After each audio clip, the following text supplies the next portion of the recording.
It was a normal day at kindergarten for children gifted with heroic abilities. They played, had fun, and quarreled with each other as usual. But it all ended quickly when a monster attacked them, and all the children ran away in fear. Except for one 4-year-old boy. His name is No Yunha, and he is the hero of the story. He fearlessly defeated the monster in a one-on-one battle, protecting all the other children. How did he become so strong at such a young age? In fact, he is a regressor, and here's how he became one. The story begins with a man, who is about to become the hero of this tale. Standing in front of him is a monster that he has just slain. He is No Yunha, who is inside one of the world's 8 black dungeons, a place feared by all. No one has ever had the courage to clear this dungeon. This place is called the Abyss. As No moves forward, he sees more monsters appearing in front of him. He swings his sword and cuts down a creature. But before he can catch his breath, a snake-like monster suddenly attacks him, sinking its fangs into his arm. No quickly shakes it off, slamming it to the ground.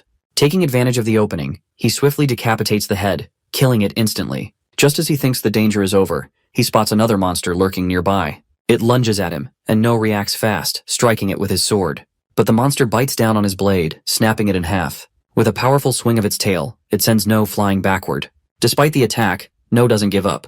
He quickly pulls out another sword and strikes the monster, slashing its throat and killing it. Breathing heavily, he looks around and realizes that all of his party members have been slaughtered. Seeing their lifeless bodies, he mutters to himself that everyone is dead. But then he notices a sword lying nearby. Picking it up, he declares that even if his team is gone, he will face the dungeon boss alone. No reaches a massive door, standing at the entrance of a boss room. As he pushes it open, all he sees inside is complete darkness. He looks around, trying to make sense of the emptiness, and realizes that the Master of Darkness must be here. Just as he thinks this, the dungeon boss opens its eyes. In an instant, a hole is blown through No's stomach, and the impact throws him so far that he crashes into the farthest wall of the boss room. Despite the intense pain, No starts laughing. He realizes that this dungeon will become his grave. He mutters to himself that the boss is too powerful. For humanity, defeating the Master of Darkness is impossible. He never thought he would die in a place like this, but strangely, it doesn't feel so bad. He has made it deeper into this dungeon than anyone ever has. No one else has dared to come this far. Just then, a voice shouts his name. A girl yells at him, telling him that he cannot die here. It is Yu Jong. She rushes to him and begins healing his wounds. No looks at her in shock and asks how she is still alive. He tells her to leave immediately before it's too late. Yu Jung doesn't listen. Instead, she shouts at him to shut up, saying she is going to save him no matter what. As she continues healing him, she thinks to herself that it is a miracle he is still alive after taking such a serious hit. But then she says that if she can perform a miracle, she will be able to save him. No can no longer speak, but in his mind, he accepts his fate. But he has no regrets. He dedicated his entire life to hunting monsters, and now, this is where it all ends. He feels no sorrow for himself, but he worries about his partner. He is about to leave her alone in this dangerous world. He never had any deep attachment to anyone, but the thought of that girl, who has just stepped into adulthood, being left behind in this cruel world, fills him with concern. Yu Jong, in tears, screams that no matter what happens, she will save him. She knows she has many limitations. She can only turn back time for a short duration, but she is willing to pay any price to make sure he survives. Yu Jong begins to perform her miracle. A golden light fills the air, shining brightly. As soon as the miracle is complete, No opens his eyes for the first time. In front of him, he sees 2 figures. He tries to speak, but the only sounds that come out of his mouth are baby-like murmurs. Confusion fills his mind as he wonders what is happening in this place. No's father looks at him and tells him that he was the one who woke him up. But instead of looking at his father, No reaches out and grabs his mother's finger. His mother smiles and says that her child is finally holding her hand. No's father, feeling a little jealous, tells him to look at him too. But No isn't paying attention. His mind is filled with confusion. He starts thinking about what is happening and realizes the truth. He is not dead. This is not the afterlife. Somehow, he has traveled back in time to when he was just a 1-year-old baby. No struggles to believe what is happening. It should be impossible for someone to turn back time like this. Then, it all makes sense to him. Right before his death, Yu Jung must have used her power. She created a miracle and turned back time for him. He realizes that this is not surprising at all. Yu Jung was one of the strongest people, even among the 12 sovereigns. If anyone could do something like this, it was her. Meanwhile, No's parents are watching him. His father smiles and says that No looks just like his mother. His mother laughs and says that his eyes are big, just like his father's. No looks at them and thinks that he never imagined he would see his parents like this again. In his past life, he lost them when he was only 6 years old. Monsters attacked their home, and from that moment, he started hating them. But now, he has been given a second chance. This time, he will change his future. Clenching his fists, he silently makes a promise to himself. His parents, noticing him making a fist, get excited. His mother tells his father to quickly grab a camera so they can take a picture of this moment. No is lying on the ground, deep in thought. He realizes that he has really traveled back in time. He still has all the memories of his previous life, but right now, he is trapped in the body of a baby. At this moment, he is completely helpless. Speaking, walking, and moving on his own are impossible for now. His daily life consists of eating, sleeping, and doing nothing else. For now, his only challenge is trying to roll over for the first time. Meanwhile, No's sister, Yuna, is shouting at him, telling him to try harder, to flip properly. No looks at her and begins to explain who she is. Her name is Yuna, and she is his older sister. But in his past life, his memories of Yuna are the blurriest. Compared to his parents, he barely remembers her. But there is one memory of her that is still clear in his mind. The day the monsters attacked. The day he lost his parents. That day, Yuna held him tightly and promised to protect him. He still remembers how she hugged him. How she told him she would never let anything happen to him. As he recalls this, No suddenly flips on his own, completing the move without even realizing it. Seeing this, Yuna claps excitedly, cheering for him. She calls him the best little brother ever and pulls him into a tight hug. No is now 9 months old. He has started absorbing mana into his body. He explains that mana is everything. It exists everywhere, sometimes in small amounts, sometimes in large concentrations, but it is always present. In his past life, his body did not have much mana, but this time, he is determined to fill his body with it from a young age. Meanwhile, Yuna appears in front of No. No looks at her and starts thinking to himself. He observes that her body seems to hold a lot of natural energy. But this power, as strong as it is, can also be dangerous. If there is too much energy inside a person, it can lead to poisoning. No understands the danger this poses. He knows that before things get worse and more complicated, he needs to help her control this power. As Yuna tries to help him walk, he struggles, but he is determined. She says that she wants him to learn to walk properly. No is now 4 years old. He proudly says that now that he is older, he can walk and talk much better. He also mentions that the time he gets to go outside and explore has increased a lot. No spends time with his sister Yuna.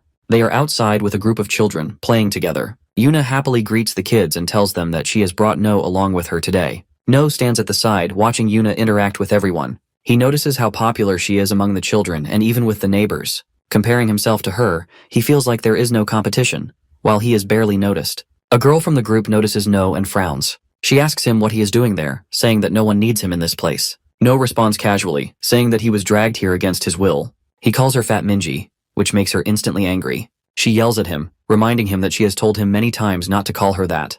Her name is Minji, and she wants to be called by her real name. No smirks and tells her that since all she does is eat, he is going to call her Fat Minji. He then tells her to calm down and be quiet. Meanwhile, the children gather and discuss what game to play. One of them excitedly suggests playing cops and robbers since they have so many people today. No looks at them and sighs, thinking about how childish they all are. He doesn't want to play silly games with a bunch of kids. After all, in his mind, he is already 32 plus 4 years old. Just as he is about to refuse, his sister Yuna turns to him with excitement. She happily tells him that this is his first time playing cops and robbers, so she will explain the rules properly. Looking at her bright smile, No thinks to himself that for her sake, he can at least do this much. Later, No and Yuna walk home together, their clothes covered in dirt from playing with the other kids. Yuna looks at their messy clothes and laughs, saying that even though they got dirty, they had a lot of fun, and that's what really matters. No agrees with her. As they continue walking, they notice a dark alley up ahead. From the shadows, a wild dog appears and starts moving toward them. Yuna quickly steps in front of No, telling him to stay behind her. She promises to protect him, but her voice trembles with fear. No sees a glimpse of something familiar. In his past life, he had a memory of Yuna holding on to him, saying the exact same words. But back then, he was helpless and unable to do anything. This time, things will be different. No steps forward, determined to protect Yuna. He refuses to be weak again. As he speaks, a powerful aura begins to rise from his body. The energy surges around him, strong and overwhelming. The wild dog, sensing the immense power, hesitates. Fear starts to creep into its eyes as it realizes that No is no ordinary boy. Meanwhile, No, now frustrated, firmly tells the dog to leave. As soon as the dog hears this, it actually runs away. After that, No finally stops releasing his terrifying mana. Yuna watches in surprise. She looks at No and starts to say something, but before she can finish, No tells her that she doesn't need to worry about him. He assures her that he is much stronger than he looks. Yuna, now excited, eagerly asks No if what he just did was a form of mana control. She begs him to teach her how he did it. Her eyes stay fixed on him, full of curiosity and admiration. No sighs and agrees, saying that he will teach her. Yuna becomes even happier, and No thinks to himself that he had already planned to teach her mana control later, so it doesn't really matter. With a bright smile, Yuna grabs No's hand and starts leading him home, telling him that they should go back. As they walk, No silently thinks to himself that he wants to protect her smile forever. Since coming back through regression, he now knows when the tragic incident with his family will happen. He remembers losing his entire family when he was just 6 years old.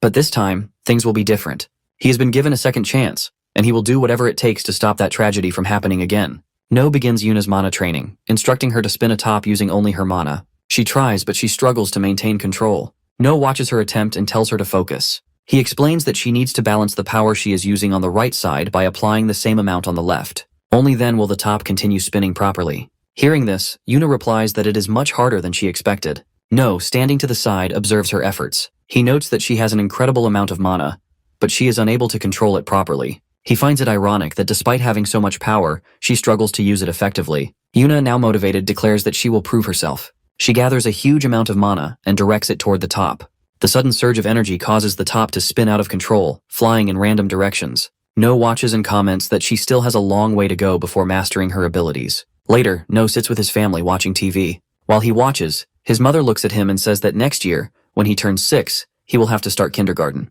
No looks at her and replies that he doesn't need to go to kindergarten. His mother reminds him that he made a promise. When he turns 6, he will go to school, just like they agreed. No thinks about it for a moment. He remembers how, from the beginning, he refused to go. But in the end, he had promised his mother. Now he has no choice. He sighs, feeling frustrated. He can't believe he will have to sit in a room full of little kids. Just thinking about their crying and whining is already giving him a headache. As he sits there, still lost in thought, the TV announcer's voice catches his attention. The announcer says that the new year is about to begin in 1 minute. He adds that the start of this new year is very important for all of humanity. He tells everyone to keep their eyes on the screen because something big is about to happen. Meanwhile, on the TV screen, another reporter appears. She is sitting in a helicopter and looking outside. She says that they are now above the Jongmyo Shrine, the place where the ancient king and queen were buried. She explains that this place marks the beginning of a new chapter for humanity. No listens carefully to the broadcast, thinks about how humans only recently discovered how to use mana. Once they realized its power, everyone became obsessed with using it. But what they failed to understand was that when too much mana gathers in one place, it creates monsters. This discovery led to a disaster. In the year 1999, an incident occurred that changed everything.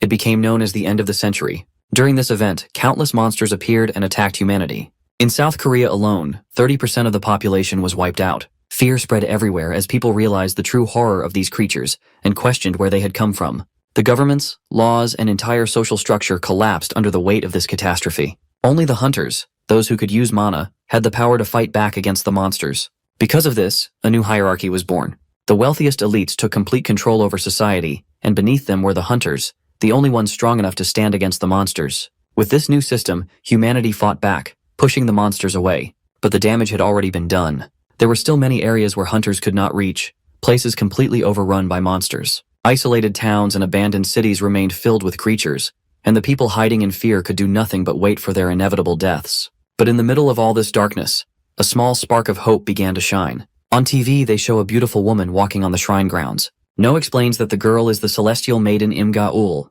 She was a former national actress, and she became the first celestial maiden to protect Korea. Before this, there were different kinds of divine beings, but Linga was the first to take on the title of a true goddess. The celestial maiden possesses a unique power. She can control mana, preventing it from gathering in one place and going out of control. This ability allows her to stabilize the flow of mana across the land. To protect her, 12 powerful individuals have been assigned as her guardians.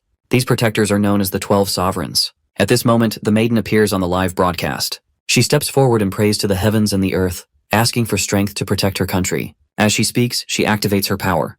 The energy spreads across Korea, balancing the mana and preventing it from concentrating in dangerous amounts. The reporter announces that the maiden has used her divine power. As the maiden's magic spreads throughout the land, the sky above turns a deep, glowing blue. Yuna decides that she wants to see what's happening outside with her own eyes. She steps out and the others follow her. Meanwhile, No and their parents stand together, pressing their hands together in prayer. Their neighbors also step out onto their balconies, joining in the prayer. Seeing this, Yuna says that she will pray too. She then asks No to pray with her, but No has different thoughts in his mind. He believes that there is no such thing as God. Since the time he was born, he has only seen destruction and suffering. He thinks that if a god ever existed, then even he must have died long ago. Yuna finishes her prayer and quietly wishes for her family to always live in peace. Seeing her sincerity, No smiles a little. He then joins his hands and decides to pray as well. He wishes that he can stay happy with his family this time. Time passes and No turns 6 years old.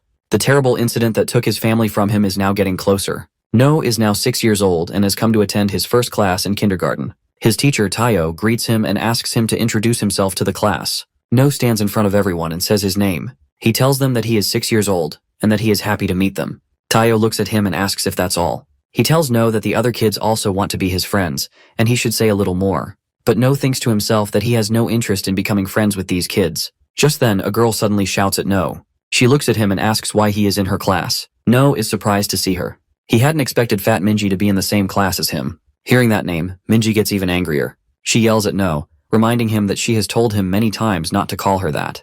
Tayo steps in and tells everyone to calm down. He says there is no need to fight. He then gives them all some free time until lunch break. Tayo tells No that he is free to do whatever he wants, and he can even try to make friends with the other kids if he wants. As soon as the teacher says this, the other children start gathering around No. One of the kids asks where he lives, while another girl asks if No wants to play house with them. Tayo watches all of this quietly and thinks to himself that he doesn't need to worry about No. It looks like everything is going just fine, and No is getting along with the other kids.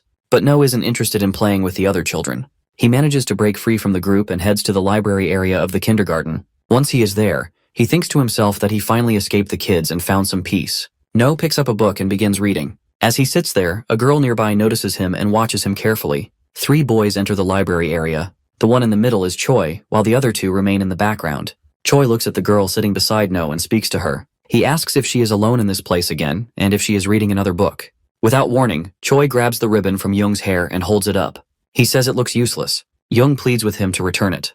But Choi starts teasing her and refuses to give it back. He begins running around, holding the ribbon high while Young starts to tear up. She begs him to return it, telling him that her father gave it to her. Choi ignores her and sticks out his tongue, enjoying her distress. But then No speaks up. He says that all of this looks extremely childish. Hearing this, Choi's expression changes. Anger fills his face and he turns to No, demanding to know what he just said. No steps forward, standing face to face with Choi. He calmly repeats that all of this is just childish. Choi, now furious, throws a punch at No, but No easily dodges it. He kicks Choi's leg, making him lose balance and fall to the ground. In the process, the ribbon slips from Choi's hand and lands in No's grasp. No then turns to the girl and hands her ribbon back to her. Choi, still on the ground, looks up at No with anger. He yells that he won't let No get away with this, but No isn't even paying attention to him. He thinks to himself that he never expected to hear such words from a 6-year-old child. He simply glares back at Choi, and in that instant, Choi freezes, and without saying anything more, he quickly turns and runs away, shouting that he will deal with No next time. Young steps closer to No. She gently grabs his sleeve and softly thanks him for returning her ribbon. No looks at her, lost in thought. He recalls Minji and Choi, both of whom had slightly above average mana levels compared to regular people. However, aside from those 2, most of the children here seem to have no special abilities at all. Curious, No decides to check Young's mana level. The moment he focuses on her, he sees something surprising. From within the girl, an overwhelming flow of mana is radiating outward. His eyes widen slightly as he realizes how much mana she possesses. Young doesn't just have a lot of mana, her mana reserve is even greater than his sister's. And not only does she have such a vast amount of energy, but she also has perfect control over it. This kind of talent is not normal. Someone this gifted is almost certainly one of the 12 sovereigns. And even if she isn't one of them yet, No is sure that she could have become a disciple of one of the 12 sovereigns. No carefully observes Young, analyzing her closely. He thinks about how, despite having regressed and knowing so much about this world, he has never once heard of a girl named Young. If she truly possesses this much potential, then in the future, she could become an incredibly famous player based on her mana level alone. No looks at Young and tells her that from now on, they should be friends. Young, a little surprised, nods and shakes his hand. No continues to think to himself that he doesn't fully understand what is going on, but one thing is clear, this girl has immense potential. And in a world like this, it is always best to stay close to people with talent. Meanwhile, at No's home, his mother stands in front of a mirror, adjusting the brooch she has pinned onto her clothes. She smiles warmly, looking at No as she tells him that the carnation he made for her is truly beautiful. No watches her, his thoughts lingering on the simple craft he made in kindergarten. He hadn't expected her to appreciate it this much, yet here she is, proudly wearing it. Just then, his mother turns to Yuna, complimenting her as well, telling her that she also did a wonderful job making her own carnation. No, observing it closely, thinks to himself that Yuna is not particularly skilled at making these things. And the next moment she hands him one as well, her expression bright with excitement. Their mother watches the exchange and then, with a playful smile, turns to No. She mentions that she had seen him make an extra carnation earlier and asks if he had made it for Yuna. No responds that it was actually meant for Grandma. As he stands there, memories from his past life begin to surface. He had lost his entire family. He had no parents, yet in school every year he was still required to make a carnation. Whenever he brought it home, his grandmother would always check, and then the flower would be placed on top of the shoe cabinet as decoration. Year after year this routine continued. But despite making one every time, he never once had the courage to give the carnation directly to his grandmother. Back then, he had always felt that if he handed it to her himself, he would somehow lose his burning desire to kill the monsters. the very creatures responsible for his family's death. He had feared that by doing so his anger would fade away. He had held back until the day she passed away. But this time, he was determined not to make the same mistake. No recalls how the Celestial Maiden's government had once constructed a road leading into a previously restricted area. This road was meant to connect the normal world with the restricted zone, allowing ordinary citizens a chance to enter. Since it was a newly opened path, a significant number of hunters had been placed on standby to ensure security in case of any emergencies. However, on the very day the road was officially opened, something no one had anticipated occurred. A kraken monster suddenly emerged without warning. It had appeared out of nowhere, and due to its sheer power and size, many people lost their lives in an instant. Among the casualties was No's own family as they were on the way to meet with Grandma.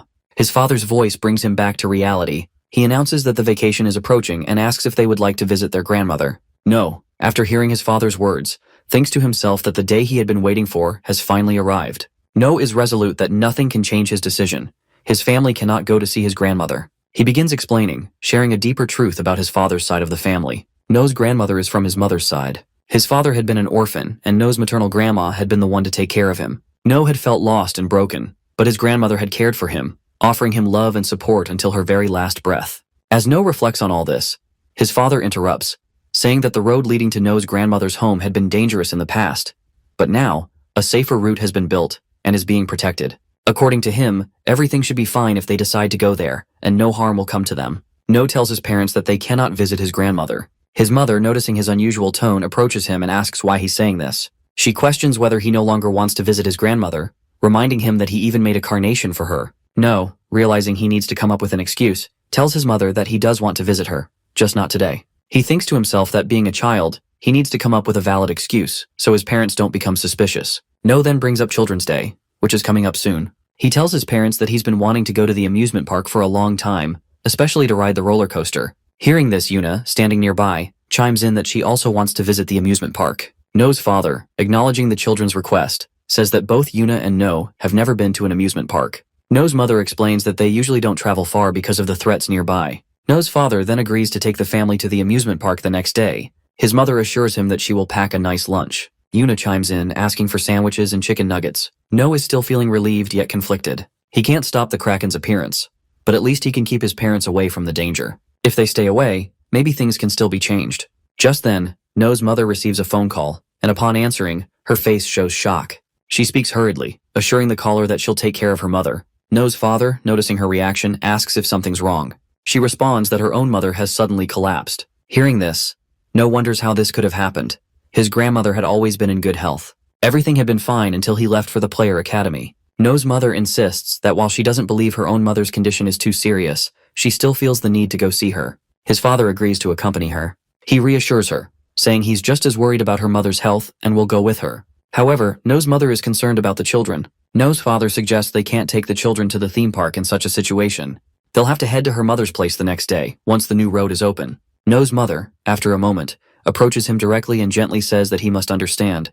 His grandmother's health isn't in the best condition. She acknowledges that he has been looking forward to the amusement park, but she asks him to understand the gravity of the situation. No, lost in his thoughts, begins to reflect on the future. He wonders if his efforts to change things will lead to worse outcomes. His grandmother has already suffered because of his attempt to change the past. If he tries again to manipulate the future, it could make things even worse. He knows he can't stop the Kraken from meeting his family, and he feels helpless. In a moment of frustration, No pulls himself together. This time, he reminds himself, things are different. This time, the difference lies in him. He has started absorbing the power to change his fate from a very young age, and his capacity has grown beyond what it was before. He has experience now, something he didn't have before. And with that experience, he knows how to fight the monsters that are to come. No, having made up his mind, tells his mother that he understands and will go to see their grandmother. He also reassures himself that if he can't stop his family from encountering the Kraken, then he will face the creature himself. As he reflects, No begins to explain the threat levels of monsters, as classified by the Player Association. Monsters are ranked on a scale from 9 to 1, with the most dangerous falling into the first rank. Each rank represents an increase in danger and complexity. The Kraken is a third-rank monster, powerful, but still a couple tiers below the most dangerous beings. The Tier 1 monster is the one responsible for No's death in the past, a force of destruction that holds immense power. No's readiness for the fight against the Kraken grows stronger as he prepares himself mentally. He knows that while the Kraken is a third-rank monster, it was downgraded due to the increase in power among hunters. However, at present, the situation is very different. The hunters assigned to guard the road are of E to C rank, and they won't be able to stand against the Kraken. No can't simply expect to defeat the Kraken completely, so his goal becomes clear. He has to hold the Kraken off long enough to delay its path until one of the 12 sovereigns arrives, someone powerful enough to destroy the Kraken directly. No prepares 2 weapons for himself, a scissor and a box cutter. As he looks at them, he realizes that these are the only tools he can carry without arousing suspicion. He briefly considers taking a kitchen knife but dismisses the idea. If it disappeared, his mother would surely start questioning him. These smaller weapons, though, could still cause some damage if coated with mana. Just then, Yuna enters, saying that it's time to go. No quickly responds, confirming that he's ready. Soon, No finds himself sitting in the car. His mother gently tells him to take it easy and rest. Yuna is asleep, but No is wide awake, lost in his thoughts. He wonders why the Kraken hasn't shown itself yet. He wonders if the future has changed, and maybe the Kraken won't appear here after all. He prays silently, hoping they can just get across the bridge without encountering it. Suddenly, chaos erupts as the bridge breaks apart, and rocks and debris start falling, crushing cars beneath them. It's in this moment, amidst the destruction, that No finally sees it. The massive creature emerges, its terrifying form looming before them. As the Kraken's massive tentacles lash out, it begins to slaughter anyone in its path. The people who were on the other side of the bridge are running for their lives, desperate to escape the creature's wrath. But then, the hunters, who had been on standby at the site, appear. These hunters rush in, intending to protect the civilians. However, their efforts are in vain. The Kraken, with a single swipe of its tentacles, smashes the player leader, killing him instantly. The sight of their leader falling sends the remaining hunters into a panic. They turn and flee in fear, abandoning their posts. The civilians, seeing this, are outraged. They shout at the fleeing hunters, calling them cowards for running when they were supposed to protect them. No's father looks at the devastation around them. He turns to his children, urging them to leave the area as quickly as possible. He tells them that if they remain calm and stick together, they can make it out safely. He reassures them to trust him and follow his lead. No begins to grasp his father's intentions. His mother, sensing the urgency, quickly speaks up. She tells the children that they need to listen to their father. They must leave the car in the area immediately if they want to survive. No's family quickly exits the car. However, Yuna struggles to stand, her legs trembling uncontrollably. She speaks up, wondering why her legs are shaking so badly, as she desperately wants to walk. Her father, noticing her fear, immediately steps forward and lifts her onto his shoulder. Seeing this, No's father turns to him and asks if he can walk without trouble. No reassures him that he's fine, ready to move forward. Meanwhile, one of the hunters running ahead of them calls out, urging them to follow quickly. No, along with his family, follows the player. As he moves, his mind races. He realizes the hunters must have seen the true nature of the monster they're facing, a rank 3 Kraken. The hunters are clearly aware that they stand no chance against such a creature. Their main goal is to get everyone out of this place safely, away from the impending danger. No quickly points out that the real problem isn't just the Kraken. As his family is following the player's directions to escape, they witness the player being hit by a spear that pierces through his body, sending him flying. No then notices new monsters arriving, rank 7 diver monsters climbing the bridge. He identifies them immediately. The divers waste no time and one of them attacks a player, biting them in half. More monsters follow, attacking everyone in sight, including the hunters. The civilians and hunters scatter in all directions, trying to survive the sudden onslaught. One player calls out for healing magic after a girl gets injured, but before anyone can act, a diver throws a spear which pierces the healer. More divers swarm the area, tearing into the hunters and civilians, leaving nothing but destruction in their wake. No's father, determined to get his family to safety, reassures his children, telling them to trust him and follow his lead. He emphasizes that they must not look back, no matter what. He picks up Yuna and with the rest of the family runs as fast as they can to the other side of the bridge. But as they rush forward, the Kraken uses its tentacles to grab several cars, hurling them into the air. The cars crash down, blocking their main escape route. No notices this and urgently warns his father, but they're forced to stop. Suddenly, a massive explosion erupts in front of them as the cars detonate, completely blocking the road. Two hunters nearby shout at each other, frustrated, realizing their backup hasn't arrived yet. One of them asks where their reinforcements are, while the other responds that it's too late for that. They now have to face the monsters on their own until backup can get there, if it ever does. No, overhearing the chaos around him, starts reflecting on the last time he experienced something like this. He recalls how it took the 12 sovereigns 30 minutes to arrive the last time. The hunters here aren't as powerful, but they're managing to handle the monsters for now. However, he knows if they can't contain the Kraken, if it's not dealt with soon, they'll be doomed. No pulls himself together. He tells himself that he's prepared for this, that he's ready for the possibility of everything going wrong. He's determined to protect his family, even if it means risking his own life. Reaching into his bag, he pulls out the scissors and cutter. Turning to his parents, he warns them to stay put, not to move until backup arrives. No's father, still unable to comprehend the situation, listens as No calmly explains that the hunters can protect them for now. No's mind is already racing through worst-case scenarios, knowing that he must leave Yuna behind to face the monsters if things go south. He reassures his father that Yuna can handle herself if it comes to that. Without wasting another moment, No begins running towards the Kraken, activating his Heavenly Steps technique. The technique boosts his speed drastically, but as he pushes forward, No begins to feel the strain on his body. He recalls using this technique in his past life with ease, but now, in this smaller body, it's much harder to maintain.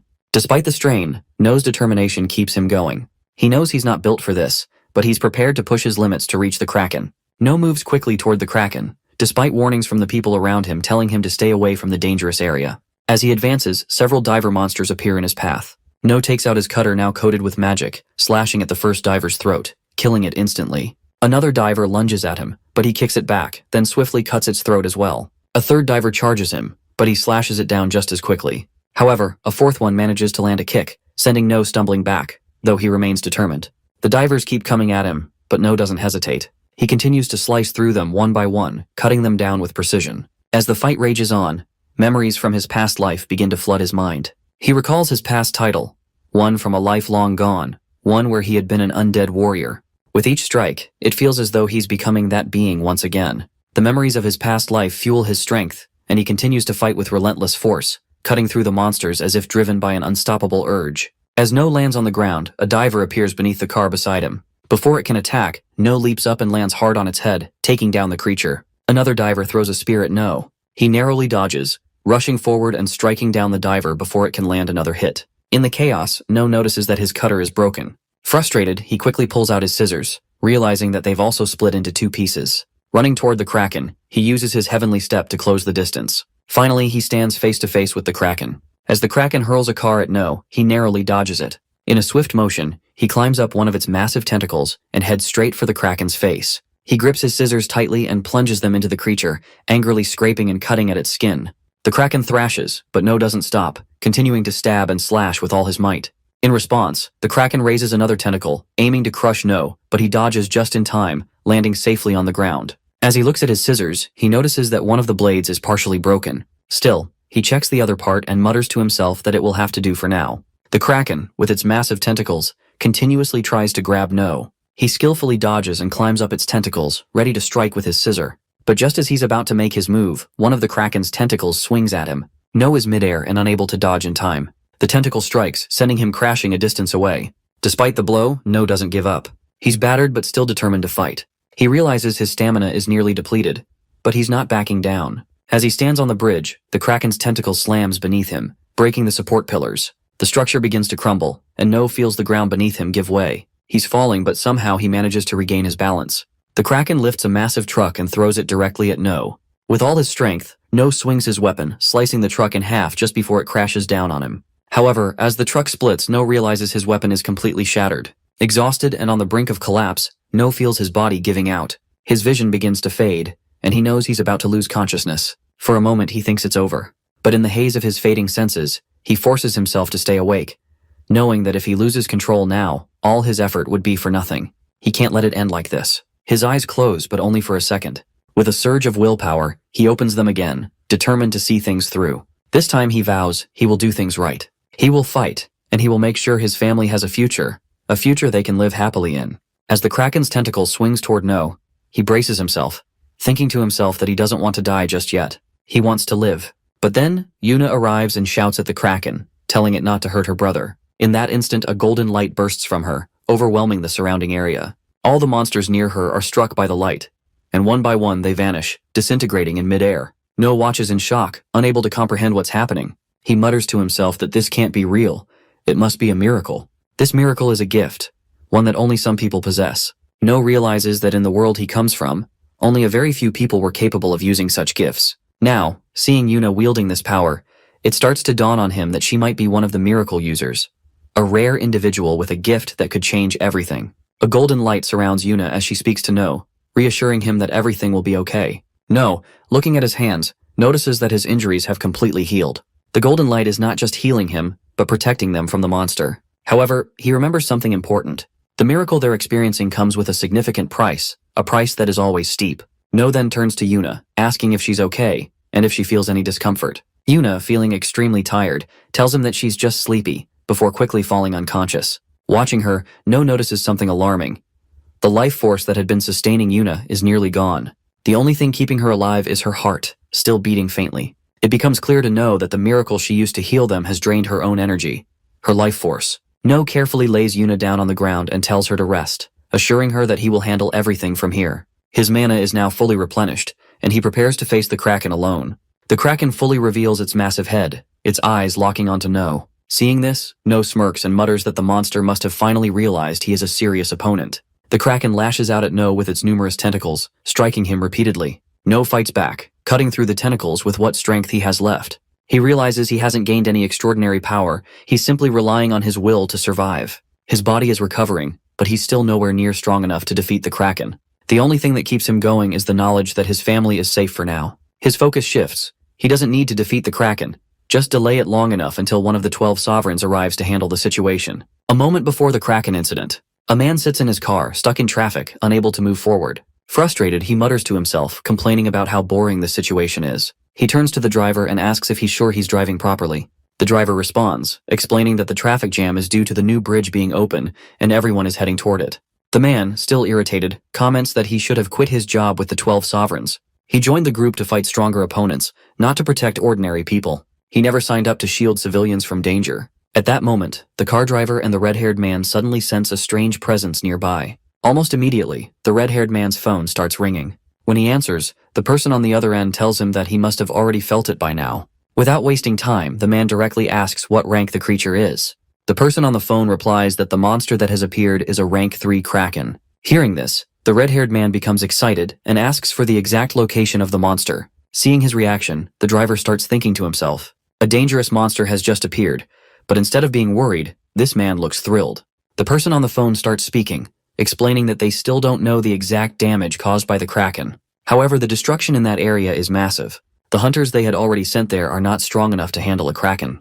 They reassure him not to worry and promise to pick him up soon. Meanwhile, the man steps out of his car and stretches his legs. He looks toward the destination where the monster has appeared and decides to run there himself. The man pulls out a sword from the car. Seeing this, the driver questions him, asking if he really plans to go on foot. He reminds him that the place is 2 hours away from here. But the man confidently responds that he only needs 30 minutes. As soon as he says this, he strengthens his body and takes off at incredible speed. In an instant, he disappears into the distance. The driver watches in shock and then smirks, saying that this is exactly what he expected from the clan lord. He notes that their leader is always eager to fight against powerful opponents. This man is none other than Flame Demon, Kang, the leader of the Blaze clan. Kang has been running for 30 minutes straight, and finally he reaches the place where the Kraken is. Along the way, he kills the monsters that come in his path. But then he notices something, the use of Yuna's miracle. Seeing such a powerful mana presence, he immediately realizes that no ordinary player in this area could have cast it. This means there is someone new here, someone powerful. Meanwhile, No is standing before the Kraken. But before the monster can strike, Kang arrives just in time and slices off one of the Kraken's tentacles. No sees him and instantly recognizes him as Flame Demon Kang, one of the 12 sovereigns. The Kraken, now injured, quickly dives into the water to extinguish the flames on its body. No explains that Kang's gift is flame manifestation, which allows him to control fire. That is why he is called the Flame Demon. Kang then looks at Yuna and No, observing them carefully. He notices the mana flowing around Yuna, and wonders if she is the one who cast the magic he sensed earlier. He also realizes that she has lost consciousness, likely because she used up all her mana. No, on the other hand, has been protecting her from the Kraken all this time. Kang thinks to himself that these two kids are incredibly strong. He feels excited, wondering just how much they will grow as hunters in the future. Then he speaks to No, telling him not to be so afraid. He has no intention of fighting them, at least not right now. He is here for only one reason, to kill the Kraken. He tells the children to stay back because the Kraken is about to rise from the water again. No was already familiar with Kang before his regression. That day, Kang tells No that he knows his reputation has grown a lot recently. No, however, directly tells Kang that he doesn't care about what Kang wants. Kang replies that he just wanted to see if the rumors about No being strong are true. Kang challenges No to fight him if he's as strong as they say. No tells Kang he's not interested in fighting him. He wants Kang to get out of his way, but Kang insists that if No wants to move forward, he must fight him first. No reluctantly agrees and the two begin their fight. No explains that Kang always tried to fight him in his past life. Every time there was an opportunity, Kang would challenge him. No matter what, No could never defeat Kang. The more they fought, the stronger Kang became. No describes Kang as a monster, born only to fight. Meanwhile, the Kraken destroys another support pillar of the bridge. The destruction causes the bridge to begin collapsing. Kang, however, is thinking that he can't fight Kraken while trying to protect these kids. Suddenly, a girl appears above them on a helicopter. She activates her magic, creating temporary pillars below the bridge. Kang watches closely, impressed by her impeccable timing. The girl is one of the 12 sovereigns, Hiram, and she scolds him for calling her Holy Mother repeatedly. Hiram tells Kang that she already warned him not to rush into situations like this. She had planned to pick him up by helicopter, but here he is doing things his own way. Kang simply replies that he had to come here, and it didn't matter what she had planned. Hiram rolls her eyes and tells him to be quiet. She has no patience with his antics, but still, she prepares him for what's to come. A rescue team is on the way, but for now, Kang needs to focus on fighting and cracking the problem at hand. Hiram casts her buff magic on him, enhancing his abilities. Kang, however, says he doesn't need her buffs. Hiram insists that he should just accept the help. Kang reluctantly agrees, but then tells Hiram that he is leaving the kids to her care. Hiram senses something emanating from Yuna and feels it too. She acknowledges it and says she understands the situation. The Kraken rises from the water. Kang, observing this, steps forward and dives straight into the water. He focuses and uses his power more effectively. His entire body is engulfed in flames. The Kraken lashes out with its massive tentacles, striking from every direction. But Kang just smirks. The tentacles burn upon contact with his flames, unable to touch him. Kang looks at the beast, silently mocking its weakness. He unsheathes his sword, and with a single slash, sends a powerful wave of fire toward the Kraken. The intense fire attack scorches the creature, causing it to scream in agony as its body catches fire. Kang activates his full power, the flames intensifying even further. With one final swift swing of his sword, the Kraken is defeated. As the creature burns, Kang deactivates his ability, watching the monster fall into defeat. No, standing nearby, watches in awe. He is ecstatic, finally witnessing the Kraken's downfall. Hiram arrives and tells the group not to worry. She's ready to use her healing magic on both of them. But as she approaches, she notices that neither of them is actually injured. There's no sign of any wounds. Hiram starts to think, realizing that the magic she witnessed before had already healed their injuries. She didn't expect to witness such a miracle. Feeling a bit excited, she starts to reach out to Yuna with her hand. But before she can do anything, No steps in and tells her not to touch his sister. Hiram is shocked by No's response. She can sense the killing intent behind his words, and despite him being so young, the intensity of his aura catches her off guard. She wonders how such a small child can radiate such dangerous energy. Just then, rescue helicopters arrive. Hiram quickly realizes that the situation is under control now. She nods and says that since the rescue team is here, they can take them to the hospital. At the hospital, news is playing on the TV, showing updates about the recent incident. The news report announces that the Kraken has been defeated. The rescue operation is in progress, and everything seems to be under control. No is watching the news. He looks over at Yuna, who is lying in bed. He knows that the exhaustion she's feeling is because she has used up all the mana in her body. If she could get a mana potion, she would recover. But right now, it's too late for that. No feels a sense of relief, knowing that at least no one has died in the incident. He's glad that everything is over. But as he looks around, his gaze falls on his parents. They arrive at the hospital, looking extremely worried.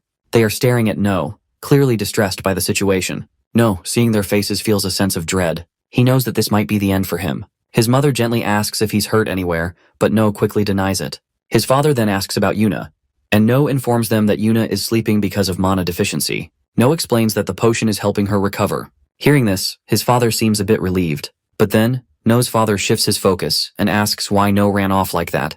Why he didn't listen. No feels a knot in his stomach, but he simply says sorry. As he lies there, he starts thinking about the situation. He's not sorry for the choices he made. His family has survived, and that's what matters the most. No looks at his parents, who are clearly upset and angry. Seeing their worried expressions, he begins to reflect on his situation. He realizes they aren't concerned about his actions or the outcome. They're simply asking why he put himself in such danger. The thought of losing someone close to him, someone like family, fills him with dread. But he understands that his parents' concern is genuine.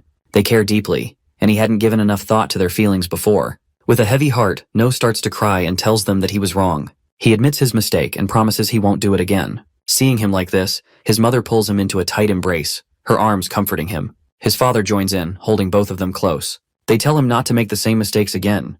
They remind him just how much they care and how worried they were for him. No listens quietly, feeling a sense of calm wash over him. The following day in the hospital, No's parents talk about the discharge process. They tell him that they are going to take care of all the formalities at the hospital and settle everything. No agrees to stay with Yuna. He thinks about how his parents' trust in him has completely shattered. As he sits there, lost in his thoughts, a chocolate bar catches his attention. He opens it and takes a bite. It feels like a small comfort, and he searches for more chocolate, hoping to distract himself. Just then, someone hands him another chocolate bar. No thanks him, but as he looks up, he sees the man who gave him the chocolate. It's none other than Kang. No is shocked to see him. Kang is unwrapping the chocolate and casually asks No if he doesn't like the chocolate cookies. He then hands it directly to No. As No takes it, he starts wondering if Kang is really dying, or if he's just completely crazy. He quickly decides that Kang has probably been crazy from the start. Kang then asks No how old he is. No answers, saying he's 6 years old and that his sister is 10. Kang, curious, asks for No's name. No tells him his name, and Kang reacts with a hint of surprise. Kang then asks if No would be interested in joining an academy. He offers to recommend him. No starts to think. He wonders if Kang wants him to join the academy to train him as a player, and when he gets older, perhaps fight against him. He starts to wonder if Kang is looking for a strong opponent after running out of challenges. Kang decides to leave the room. Before he exits, he tells No that he is still young and has plenty of time to think about everything. He assures No that he will remember his name. With that, Kang walks out of the room. Outside, Hiram is waiting. She approaches him and starts speaking. She asks if Kang is really just going to leave like this. She tells him that the event that happened on the bridge was a miracle. She adds that such a miracle has never occurred in Korea before. Kang, however, doesn't care about miracles. He firmly states that it doesn't matter if it was a miracle or not. What matters to him is whether the person is strong or not. Hiram, frustrated, shouts at him angrily, calling him an idiot. Kang replies that he's not an idiot and actually, he is more powerful than her. He reminds her that she has become one of the 12 sovereigns, so she should be careful about how she speaks. Kang warns her that if this event is reported, it will attract attention from all over the world. He tells Hiram that if that happens, Yuna's normal life will be ruined, and she will never live in peace again. Hiram knows that she doesn't want that to happen to her. Hiram is left speechless by Kang's words. Kang, seeing her reaction, tells her that if she understands, she should stay away from this matter. He then suggests they head to a nearby cafe to get something sweet to eat. Hiram, surprised by his request for something sweet, looks at him in disbelief. She can't help but ask if he's gone mad. The day after the Kraken incident, No and his family arrive at their grandmother's house. As they pull into the driveway, No's grandmother sees the kids sleeping in the car. She notices how exhausted the children are. Later that night, No wakes up and finds his sister lying on top of him, still asleep. He carefully moves her off and notices his mother and father in a similar position, with his mother resting on his father. Watching this, he wonders if his mother has always had this odd sleeping habit, and his sister also got it from her. After adjusting his sister, No wraps her in a blanket and quietly exits the room. He steps out and starts thinking about everything. He's sitting outside and reflects how much his mana has increased. He wonders if this strange new ability is some kind of gift he has gained. No begins to remember his past life. He recalls the gift he had was called Berserker. This gift allowed him to increase his physical abilities and magical power the more mana he consumed.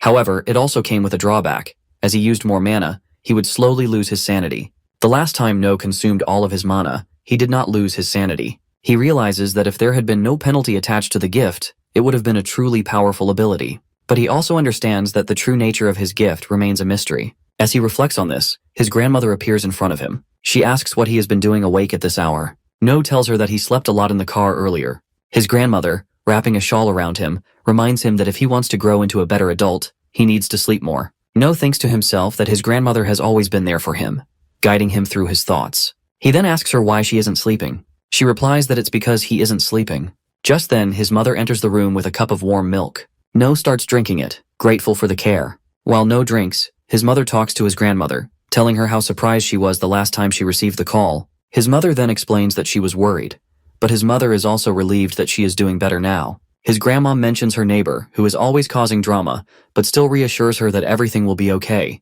No thinks about how his grandmother slipped on the stairs, but she still says that she didn't get seriously injured. She tells him that she's a little distracted, but assures him she's fine. She begins to explain that she felt like she saw No's grandfather, who was waving his hands, trying to stop her from coming upstairs. No ponders over this strange dream his grandmother describes, wondering if it might be some kind of warning. Meanwhile, his mother continues talking to Grandma. No, still deep in thought, sips his milk quietly. After a moment, No's mother asks him what he wants to do when he grows up.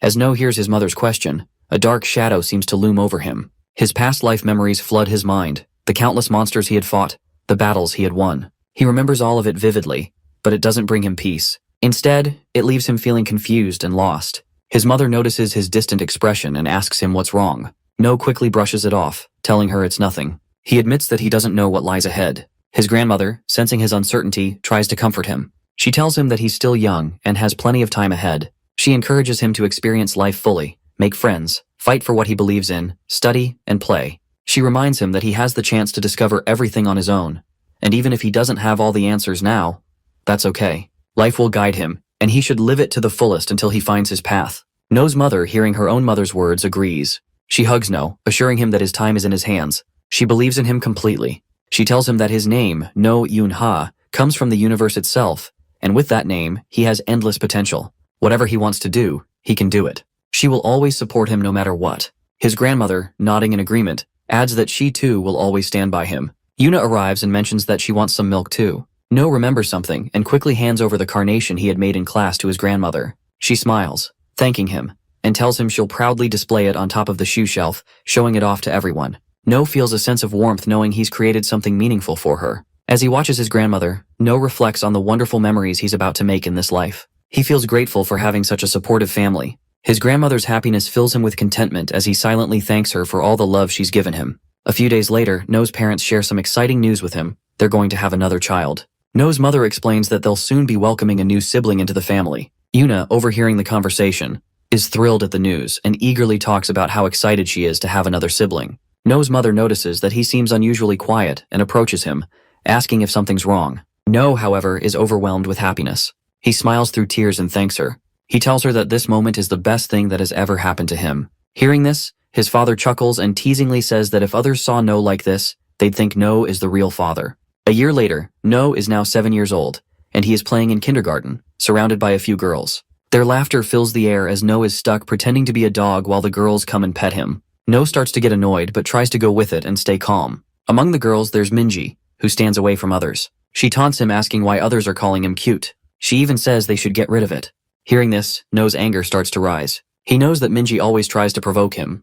Her attitude irritates him, and he stares at her with growing frustration. Minji, sensing his irritation, taunts him further, asking if he wants her to tell the teacher what he's been doing. No, trying to keep calm, lets out a low growl. He remembers the last time he was at kindergarten. He had gone to the corner of the room to rest, and his teacher had seen him. But instead of helping him, the teacher handed him to the girls. As the game of house continues, a girl playfully approaches them, acting as the dad back from work. As the other girls rush to her, No takes the opportunity and walks away. No steps outside and spots Young. No approaches her, curious about what she's doing. He asks her directly, and Young mentions that she's been obsessing over Sherlock Holmes for some time now. No comments that he knows what happens to Sherlock. He casually mentions that the Sherlock, along with Professor Moriarty, will fall into a waterfall. The moment No speaks, he notices that Young freezes. Realizing what he just did, No immediately understands that he's spoiled a part of the story for her. She looks at him, upset, and points out how much she was looking forward to reading that part herself. No, feeling a little guilty, chuckles and apologizes, trying to make light of the situation.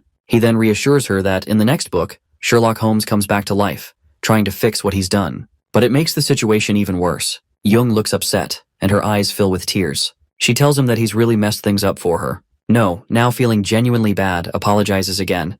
And then he awkwardly walks away, leaving Young sitting there. No walks into another class where several kids are gathered, playing pretend sword fights. Among them, Choi has just defeated one of the other kids. Choi notices No approaching and smirks, stating that he was waiting for No to show up.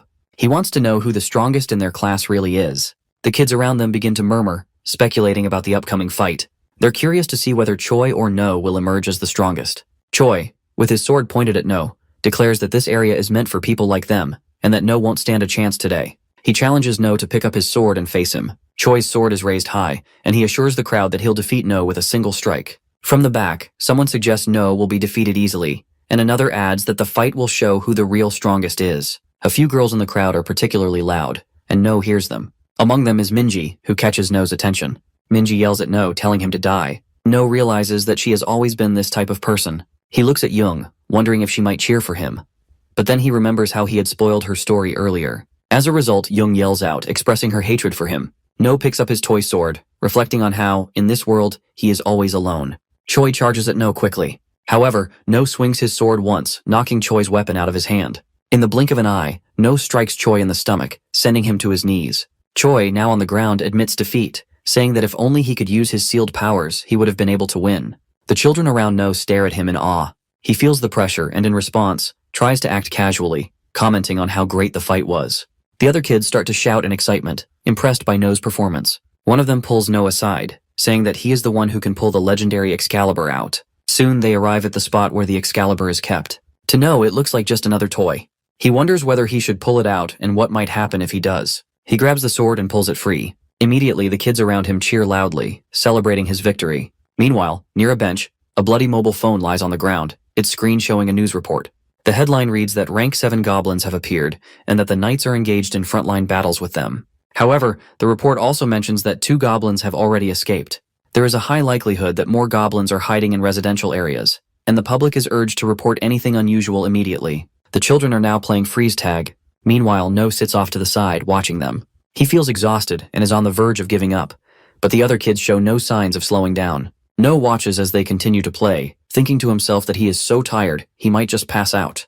Despite his fatigue, he realizes that with every opportunity he gets, he should continue to store as much mana as he can. His thoughts drift to the future, to a world where mana will play a big role. He believes that the more energy he accumulates, the stronger he will become. After the recent events, he knows that there is now more room within him to store this power. No continues to gather more energy. Eventually, the other children call out to him, asking if he is done resting and if he will join them in the game. Their teacher appears, bringing ice cream for the kids. The children excitedly rush to choose their flavors, talking about which one they want as they gather around. No grabs his ice cream and notices that Minji grabbed the exact same one. Both of them start tugging at the ice cream, insisting that the other should let go. No tells Minji that it's his ice cream, while Minji argues that she grabbed it first. They continue bickering in front of their teacher, who, frustrated with their fight, takes the ice cream from them. The teacher scolds them, telling them that they shouldn't fight over their ice cream with friends. Then, the teacher splits the ice cream in half and suggests that they should share it instead. No and Minji, still not quite happy about the situation, decide to play rock, paper, scissors to settle the matter. No declares that the winner will take all, but their teacher intervenes again, reminding them that they should share instead. Both No and Minji agree reluctantly. Just then, Young walks over, asking the teacher where Choi is. The teacher admits that he does not know for sure but suggests that Choi might be in the garden. Minji chimes in, explaining that Choi is probably there, swinging his sword around as usual. Minji turns to Young and asks why she wants to take Choi's ice cream to him. If he wanted it, he would come here himself. Young hesitates, saying that it just doesn't feel right that everyone is enjoying their ice cream together while Choi is alone. The teacher, overhearing their conversation, suggests that Young should take it to him if she is so concerned. Without another word, Young takes the ice cream and heads toward Choi. Meanwhile, the other kids gather again, ready to play another round of freeze tag. Minji walks up to No and tells him that he should join them. No refuses, uninterested. Minji warns him that if he keeps acting like this, no one will want to play with him. No shrugs and asks why she even cares so much. He tells her to go play with the others. Minji tells him that his sister Yuna asked her to make sure he played with the other kids. No immediately understands his sister is way too overprotective of him. The game begins, and the kids play rock, paper, scissors to decide who will be it. No ends up being chosen as the one who has to tag the others. He immediately targets Minji first, running toward her, but Minji freezes in place before he can touch her. Not giving up, No quickly tags another kid instead. Just as Minji unfreezes, he manages to dodge her and slips past while tagging her. Minji is furious, realizing that No has outsmarted her. With anger building up, she decides to go after him first. She charges him, but just as she's about to catch him, No feels something and stops. Standing still, he seems lost in thought. Minji, confused by his sudden pause, asks him why he's standing there, but No doesn't respond. Instead, his mind is focused on the strange feeling. At that moment, the door bursts open and the rank 7 goblin monster appears in front of them. It quickly advances, attacking one of the girls. Before the goblin can strike, No acts swiftly. He uses his mana beam ability to disarm the goblin, knocking the axe out of its hand. The goblin, now fully enraged, shifts its attention to No and begins to charge at him, swinging its axe wildly. No, with quick reflexes, dodges each strike. His mind races, considering his options. He notices the ice cream stick still clutched in its hand, and realizes he could use it as a medium to channel his power, taking down the goblin in an instant. But just as he prepares to act, the teachers arrive on the scene. One of them uses a broom to knock the other goblin down, temporarily stopping its advance. The teacher instructs No to stay put, then throws the broom aside and takes down the remaining goblin with a single strike. With the immediate threat neutralized, the teachers rush to grab No and the girl, pulling them toward the classroom. As they hurry away, the two goblins are not far behind, still pursuing them. The goblin leaps forward, aiming to strike them down, but No reacts instantly. He channels his mana beam, blasting the creature back before it can reach them. Without wasting a second, the teacher pulls No and the girl inside the classroom, slamming the door behind them. Exhausted and breathing heavily, they take a moment to recover from the chaos outside. Tayo, the teacher, turns to the kindergarten director and asks about the other children. The director reassures him, explaining that most of the kids have already been evacuated. The goblins likely entered the area due to the earlier incident, drawn by the commotion. No scans the room, searching for familiar faces. The director informs them that a report has been sent, and now all they can do is wait for the hunters to arrive. Just then, Minji bursts into the room and yells out that she can't find Young or Choi anywhere. The teachers' faces turn pale, while another child nervously speaks up, saying that they last saw Young and Choi in the garden not too long ago. Tayo makes a quick decision, declaring that they will go out to search for them, but the director immediately steps in, stopping him. The situation outside is too dangerous. They can't afford to leave the rest of the children unprotected. Fear spread among the kids, their anxious whispers growing louder. Some start crying as they plead for their friends to be brought back safely. No sneaks out of the classroom, determined to find Choi and Young. Meanwhile, in the garden, a goblin approaches Choi, ready to strike. But Young, acting on instinct, uses her mana to push the goblin back, saving Choi just in time. The goblin stumbles but quickly recovers. Choi, realizing the danger, grabs Young and starts running. They move deeper into the garden, hoping to escape the creature's reach. As they reach a higher ground, Choi tells Young they need to climb and get to a safer vantage point. He helps her climb first, but as he turns around, he sees the goblin closing in on them. Young is already halfway up, urging Choi to hurry and join her, but he refuses. He knows he has to fight and protect her for a little longer. With his toy sword in hand, he prepares himself for the battle, though fear lingers in his heart. Choi remembers watching a live stream of a battle, where the flame demon defeated the Kraken monster. Choi is in awe, imagining himself as a hero like the flame demon, fighting monsters and becoming someone strong. He looks at the approaching goblin, his determination growing despite the fear. He knows he can't let the creature get to Young. With a deep breath, he gets ready for the fight, gripping his sword tightly as the goblin draws closer. Choi swings his toy sword at the goblin, but it has no effect. The goblin remains unscathed and continues its attack, advancing toward Choi. Just as the goblin is about to strike, No appears from behind and grabs Choi's dropped sword. He stops the creature's attack with ease. Turning to Choi, No praises him for his bravery, calling him a real man. The goblin, now focused on No, tries to attack him, but Choi shouts a warning. No, with a swift motion, uses his sword to slice through the goblin's hand, cutting it in half.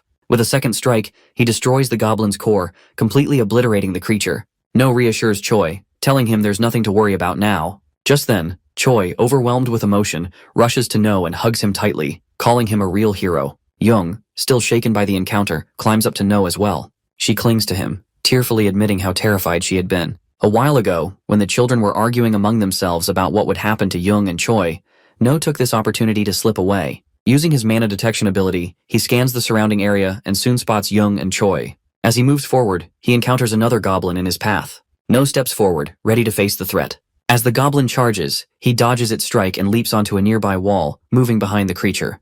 With swift precision, he strikes with his own cutter, slashing at the goblin. The creature attempts to retaliate, but No is quick, jumping again and delivering a decisive blow, destroying it completely. The goblin falls to the ground as No moves quickly toward Young and Choi. Both of them, terrified and shaken by the monster's attack, cling to him, tears streaming down their faces. The sight of the creature had left them paralyzed with fear. The teachers arrive shortly after, their concern clear as they check on No, asking if he is all right. No nods, confirming that everything is fine. Later in the evening, the hunters finally arrive, and one of them approaches No with a serious expression, questioning whether he truly defeated the monster. No answers, explaining that the goblin had already been injured before he fought it. He simply dealt the final blow, ensuring it was gone for good. The player, though impressed, expresses disbelief, acknowledging that the goblin was a rank 8 monster, possibly even a 7. Such monsters weren't supposed to be easily defeated, especially by a 7-year-old child. No thinks to himself that to defeat a monster like this, he needs a weapon that can destroy its core from the inside, something enhanced by mana and capable of delivering a strong physical attack. The player asks about the second goblin they encountered, wondering what happened to it. No responds, saying that the second goblin was likely already taken significant damage. He explains that the injured goblin was easy to defeat, and it didn't seem like the two goblins had a strong bond or were particularly close allies. The player remains silent for a moment, trying to process this, but finally agrees with No's reasoning. The ministers responsible for the area where the incident took place are giving a speech in front of the press. They apologize for the chaos and promise to ensure such an event will never happen again at the kindergarten.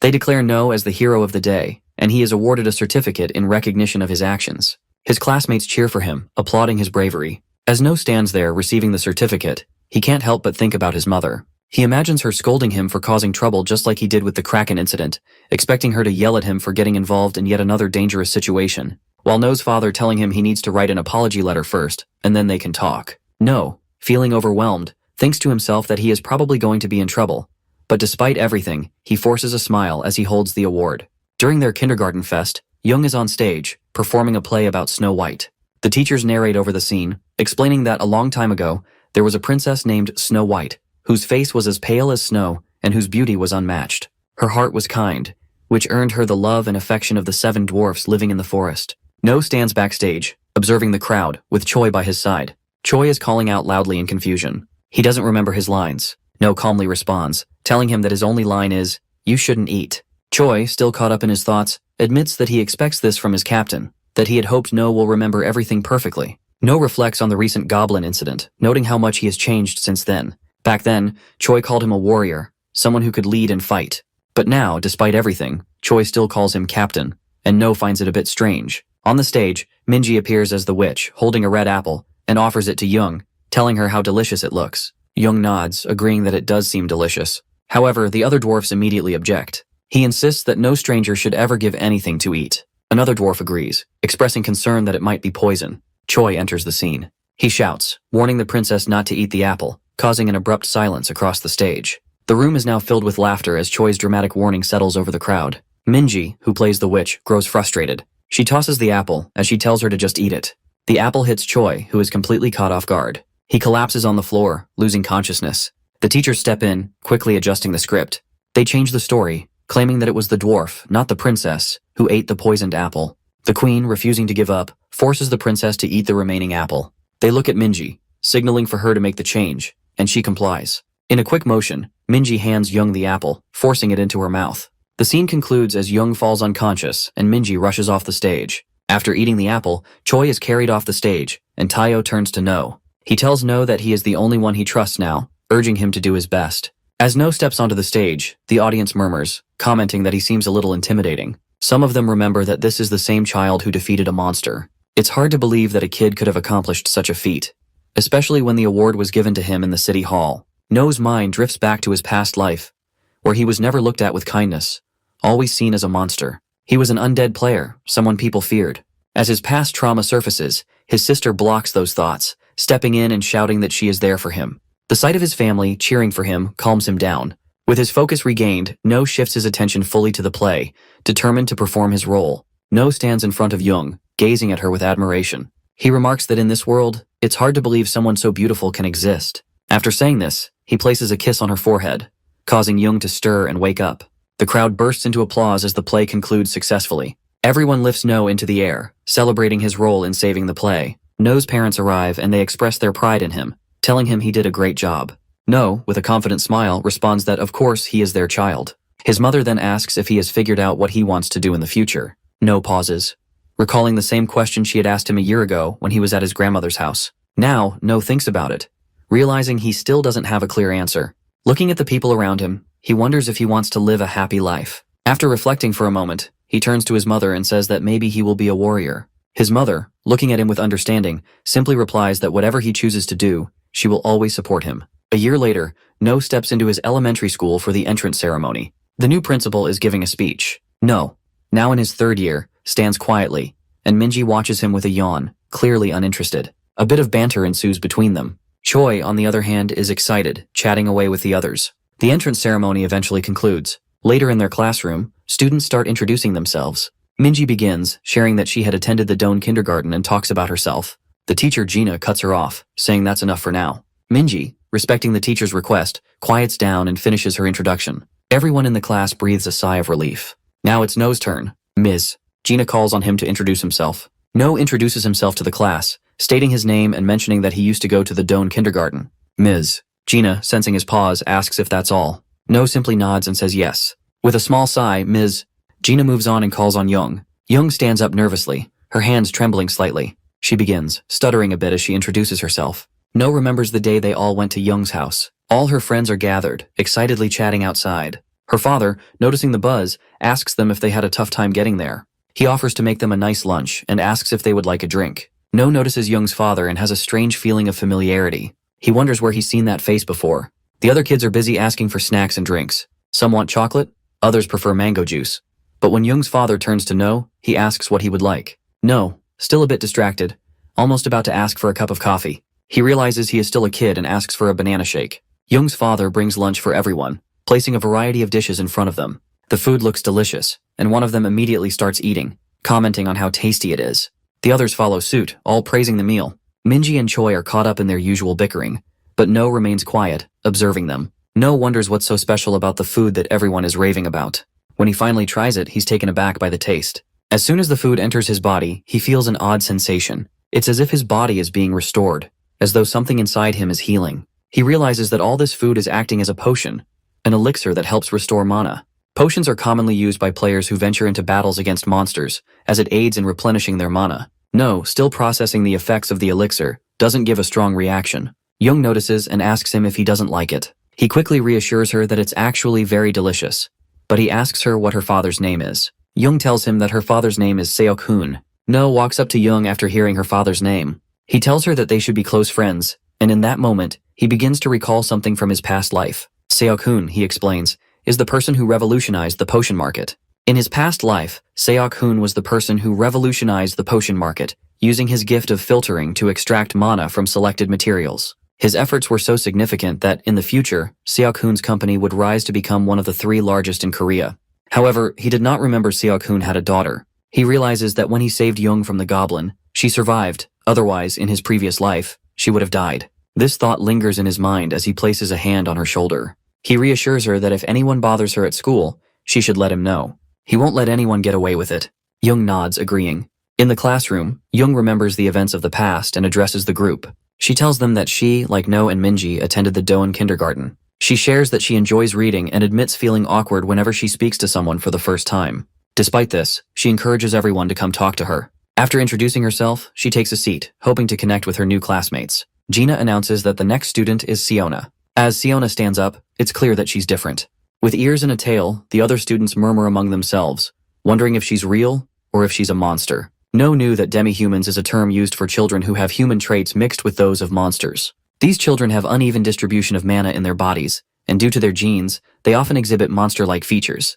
People who have lost family members to monsters tend to dislike demi-humans, as they remind them of the creatures that cause their pain. Siona introduces herself, saying her name and mentioning that she didn't attend kindergarten. She nervously urges everyone to get along. One of the children nearby whispers that their mother told them not to go near her. They don't understand why, but they remember the warning. Now it's Choi's turn. As soon as Gina announces Choi's name, he stands up confidently and introduces himself, stating that he loves to swing his sword and that he is learning from the boss about mana. Hearing this, a child asks what he means by boss. Choi, with a proud grin, points to No sitting nearby and explains that No is the boss of their class and the strongest among them. He adds that no one should underestimate him. Choi continues, hyping up No by chanting, "Boss is the best," while others watch in amusement. Gina, however, quickly intervenes, telling Choi to sit down and behave. She then turns to No, asking him to stay after class, as she needs to meet with his parents. No soon realizes the problem. Meanwhile, Choi continues chanting, "Boss is the best," which makes No even more irritated. He thinks to himself that starting tomorrow, he'll make sure to train Choi in a way he'll never forget. The first day of school is over and lunch has begun. No, carrying his food, walks toward his friends, lost in thought. He reflects on how the first-year mana quantity test has finally concluded. Choi and Siona's mana levels are higher than average, while Young's mana measurement didn't register, so it was recorded as average due to what No assumes must be some error. No arrives at his friend's table and starts to settle in for lunch, feeling a sense of relief. After a while, Choi stands up, declaring he's heading out for some extra food. No shakes his head and points out that it's the 3rd time Choi has done this. If he keeps it up, the lady in charge will surely remember his face. Choi, looking confused, asks No how he knows this, and says that the lady already knows his name. Minji stands up, declaring that she too wants some more food. Choi, with a slight grin, tells her to go ahead, calling her a glutton. Minji, annoyed, retorts that she's not a glutton, and that last time she only took a little less food than usual. The two of them continue bickering, their voices rising slightly. As they argue, their attention shifts to Siona, who has just stood up with her food tray. People around her whisper, noticing the tale. They talk amongst themselves, wondering why someone like her has come to their school. Siona nervously scans the room for an empty seat. She spots one near a table with a few girls. She approaches them, politely asking if she can sit there. However, the girl at the table quickly turns her down, refusing without a second thought. Siona stands there, unsure of what to do next. Among them is a girl named Jin, who is especially vocal. She begins criticizing Siona, asking her what's wrong with her. The other girls join in, one of them calling Siona out for trying to sit at their table. Another girl taunts her about her appearance, asking if she picked up her clothes from the trash. Siona's hands tremble slightly as the girl's harsh words echo around her. Siona stands there and nervously apologizes. Minji, who has been observing the situation, steps in. She looks at Jin and speaks up, reminding her that just because she comes from a wealthy background doesn't give her the right to treat others this way. No watches in silence as the crowd laughs at Siona, who's clearly uncomfortable. He remembers one moment from his past. No listens as the man across from him, who is a demi-human himself, claims that not all demi-humans are kind. He continues, saying that there may be kind individuals among them, even kind children, but the majority are not. No watches him in silence before asking what comes next. The man frowns and insists that demi-humans shouldn't be treated better just because of what they are. If No cares so much, he should stop now. No asks if the man thinks he is kind, but the man shakes his head, saying he misunderstood. No suddenly stands. The man flinches, startled. No draws his sword and asks if he looks weak. Panic flashes as he raises his hands defensively, quickly denying it. He stammers, asking why No is so hostile. No points at him and tells him to get out and go on patrol unless he wants to suffer the consequences. The man quickly agrees and hurries away. Deep within the abyss, someone cuts down a monster. The demi-human comments on the monster's strength, like all the others in this cursed place. Looking down, he suddenly freezes in horror as the creature counterattacks. A sharp limb slashes across his chest. The monster glares aggressively, preparing for another strike. No dashes forward, swinging his sword, slashing through the bug creature. The beast is sent flying but quickly retaliates. No dodges, gripping his sword tightly. He moves in, delivering a final, fatal blow. The demi-human, Parang, collapses as he calls out to him. No rushes to him, lifting him onto his back. Parang weakly tells him to move ahead. He has come too far, and this is no time to hesitate. A girl holding a staff runs over, but before No can ask for help, Parang interrupts. The girl bites her lips, watching in horror.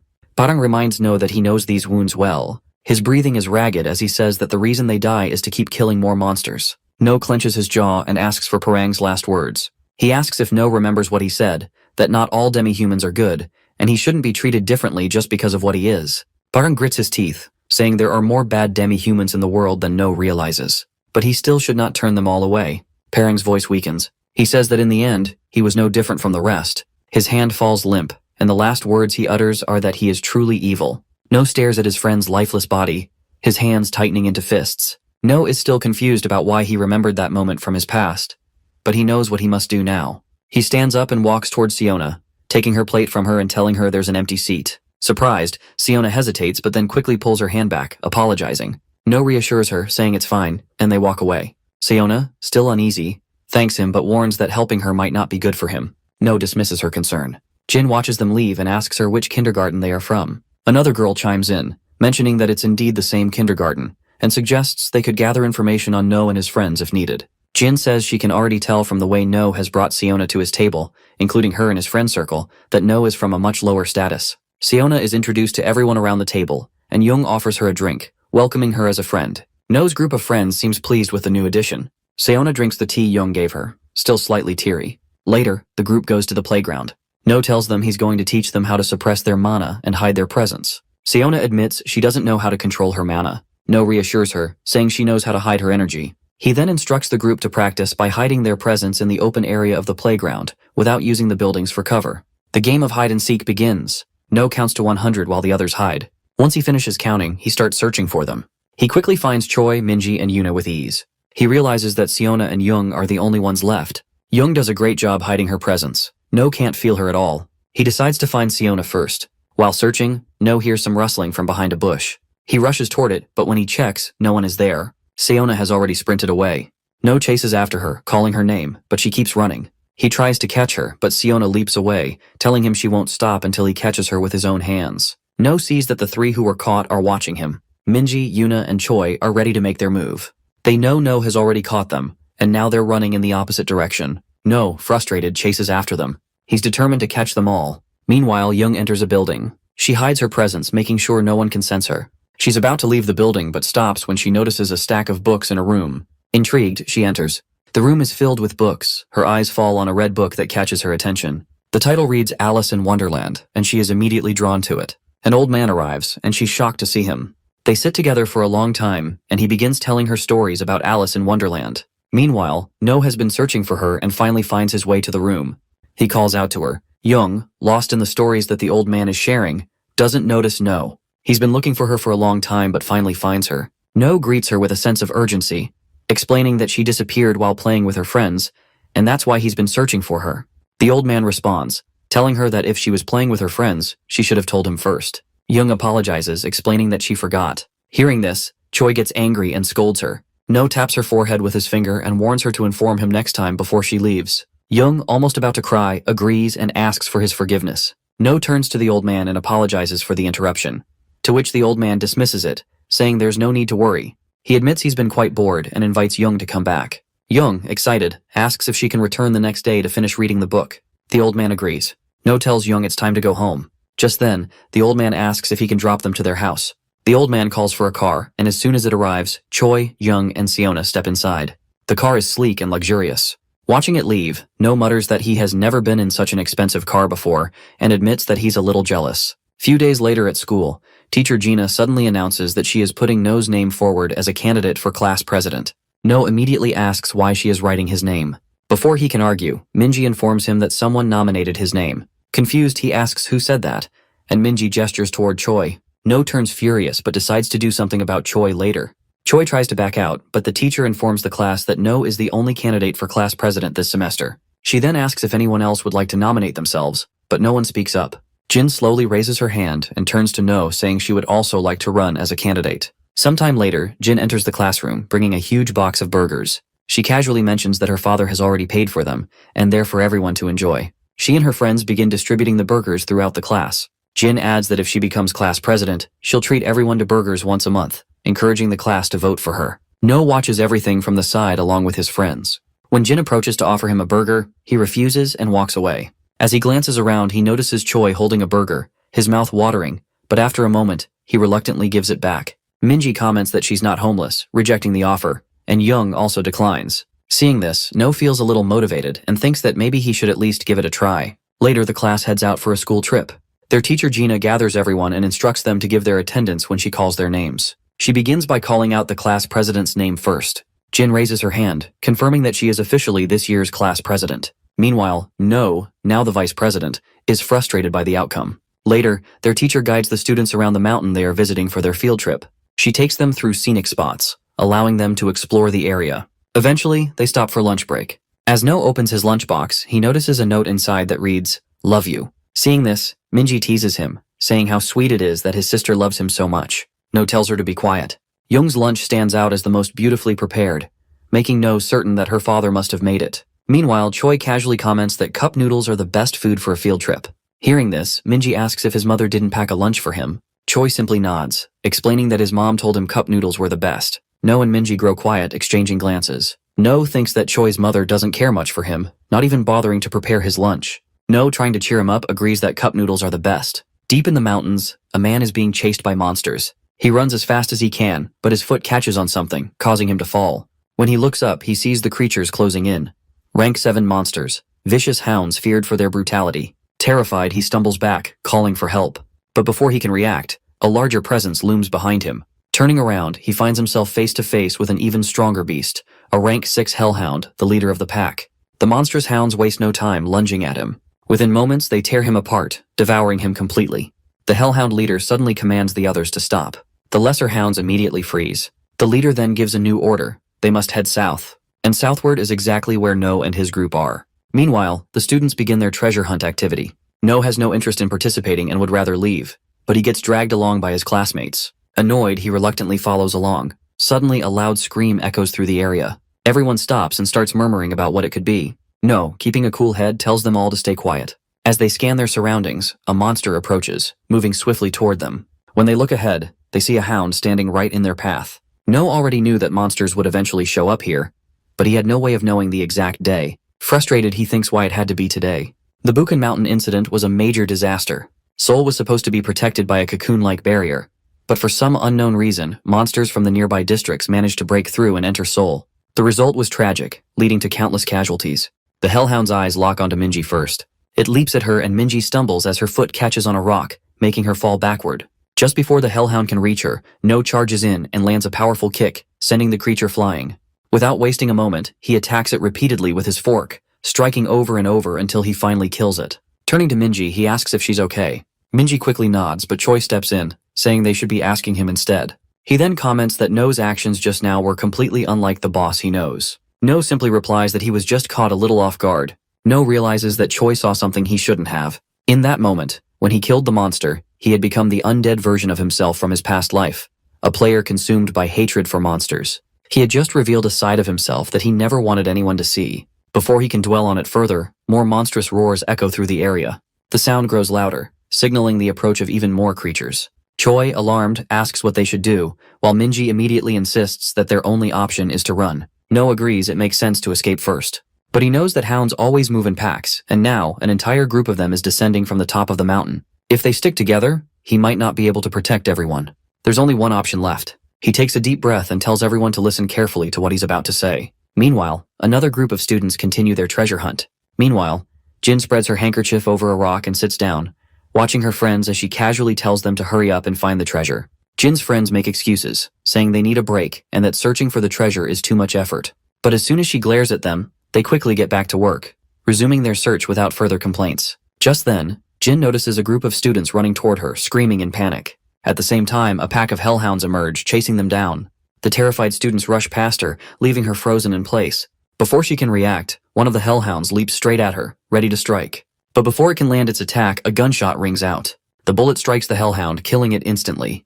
Though still shaken, Jin quickly realizes who fired the shot. No lowers his gun and looks at her. He tells her that if she doesn't want to die, she should get down the mountain immediately. Jin trembles with fear, struggling to steady herself. No, looking at her coldly, tells her that he has already done enough. She can handle the rest on her own. Turning away, he starts to leave. But before he can take another step, Jin grabs his hand. She insists that he can't just leave, he has to protect her. No yanks his hand free. He warns her not to get in his way and orders her to leave. Earlier, No gathers his friends and instructs them to run as far down the mountain as possible. If they spot any other hunters, they should call for help immediately. Choi hesitates, then asks if No isn't coming with them. No shakes his head, saying he has to stay back and search for other survivors. Choi, refusing to leave him behind, declares that he'll go too. He's learned from No, and now it's his turn to help.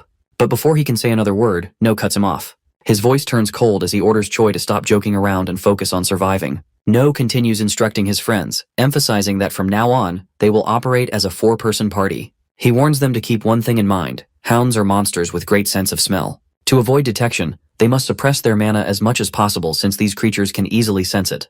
Once they head down the mountain, No moves in the opposite direction, climbing higher. Along the way, he tosses Young's food onto the ground. Since it was prepared by her father, it contains traces of mana. This will momentarily confuse the monsters, giving him an advantage. Activating his mana detection, No thoroughly scans the area, pinpointing the exact locations of nearby monsters. Satisfied with the information, he mutters to himself that he has already bought his friends enough time to escape. He sprints toward the hellhounds. No spots the hellhound boss lurking in a particularly dark area of the mountain, its presence radiating an ominous aura. He mutters to himself, realizing this fight will be far more difficult than expected.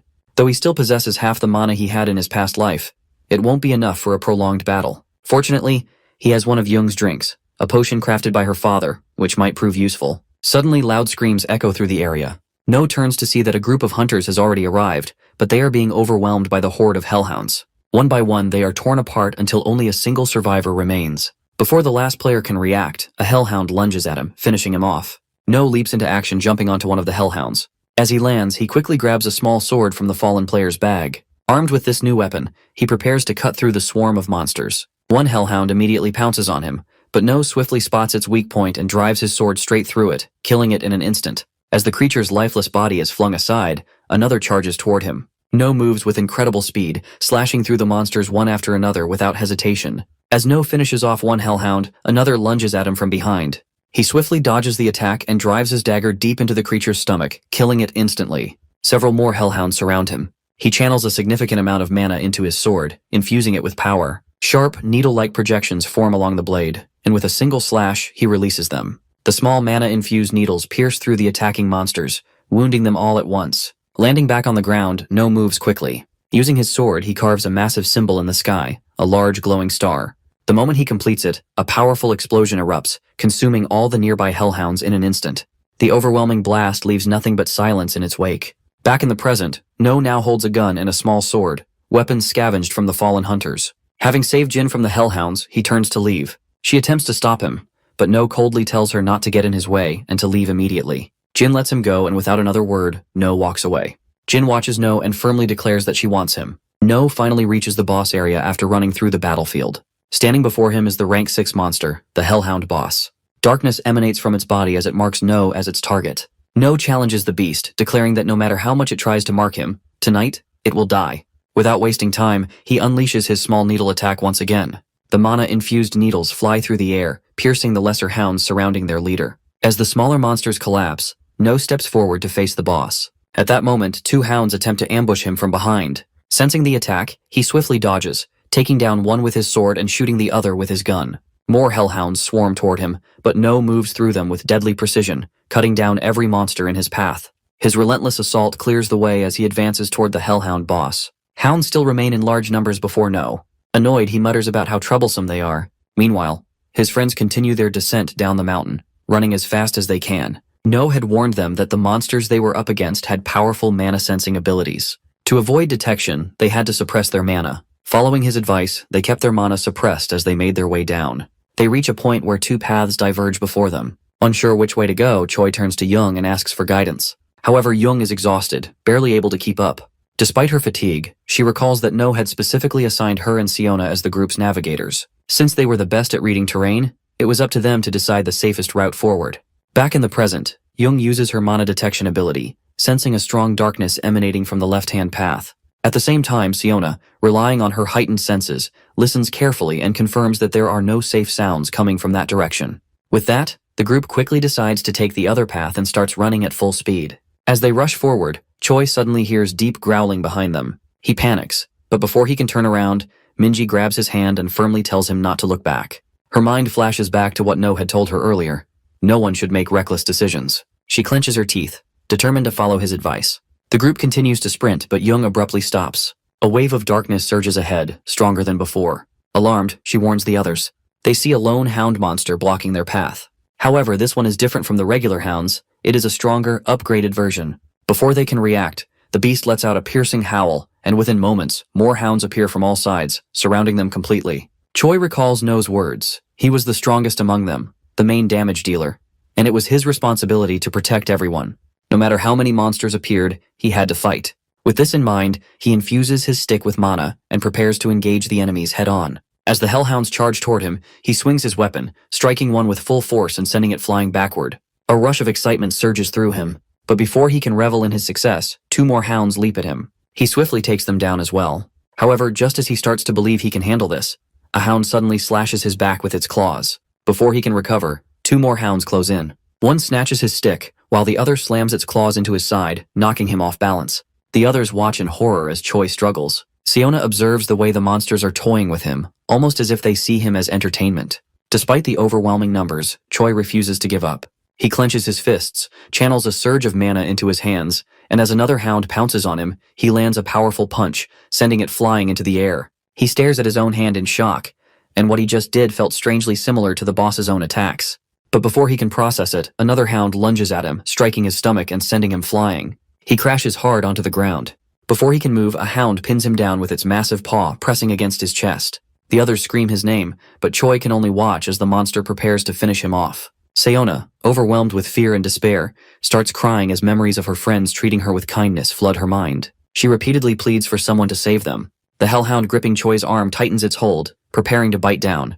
Just as Minji and the others try to rush in, Siona instinctively activates her telepathic ability, sending out a desperate call for help. Her telepathic signal travels far, beyond anything she has ever achieved before. Suddenly, a powerful wind barrier forms around them, forcefully pushing the monsters away. Choi's friends remain protected inside the barrier, unable to comprehend what just happened. As they look outside, they witness a raging tornado sweeping through the battlefield, tearing apart the hellhounds. Then, a woman calmly steps forward. She glances at them and speaks, asking them to close their eyes for a while. She is about to deal with these nasty dogs.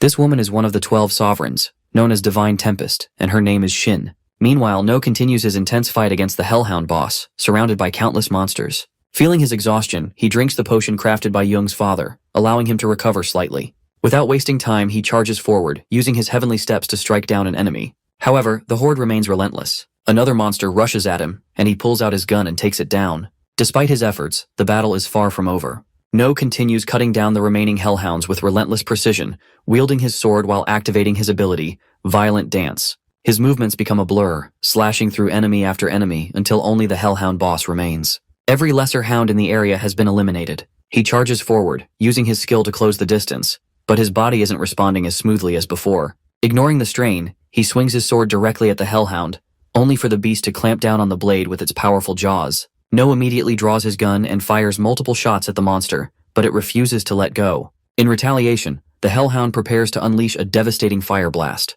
Sensing the danger, No quickly leaps away, narrowly dodging the attack. The flames scorch the ground where he stood moments ago. Without missing a beat, he unloads his remaining bullets into the hellhound, each shot striking its body. The creature staggers from the damage, but before No can press his advantage, his ammunition runs out. Realizing he has no choice but to engage in close combat, he grips his sword tightly. However, he can already feel his mana depleting. Despite this, he notices the Hellhound is also exhausted. Now it all comes down to who can outlast the other. The Hellhound begins summoning multiple dark energy spheres. Snarling, the beast speaks in a guttural tone, mocking No's arrogance. Watching the swirling orbs, No quickly assesses the situation. These aren't just normal attacks. This seems different from a simple marking ability. It launches the dark spheres toward him. As they race through the air, the beast growls that it will tear him apart. Instead of dodging, No charges straight at the attack, slicing through one of the orbs with his sword. However, instead of shattering, it releases a surge of darkness. He braces himself, analyzing the effect. Realizing it isn't poison, he concludes that he can keep cutting through them without worry. Pushing forward, he steadily closes the distance between himself and the Hellhound. Just as he nears, the Hellhound, already anticipating his approach, prepares a devastating fire breath. Cloaking itself in darkness, it suddenly unleashes a massive wave of flames directly at No. No raises his sword to block the attack, but the force is too overwhelming. The intense heat and pressure sends him flying backward, crashing hard against the ground. As he struggles to push himself up, he assesses the extent of his injuries. Despite using the last of his mana for defense, his body is battered. Breathing heavily, he mutters to himself, acknowledging just how much damage he has taken. At this rate, he won't last much longer. During a fight in his past, No's teammates observe his battered body with concern. One of them mutters that No looks as good as dead, but another quickly corrects him. He explains that No possesses a rare ability known as Berserker. Unlike ordinary talents, Berserker is a gift that only activates in extreme situations, pushing the user beyond their limits. Back in the present, No's mana is completely depleted, triggering his Berserker ability. Despite having no energy left, his body continues to release mana at an explosive rate. His movements become faster. With renewed strength, he charges straight toward the Hellhound, closing the distance in an instant.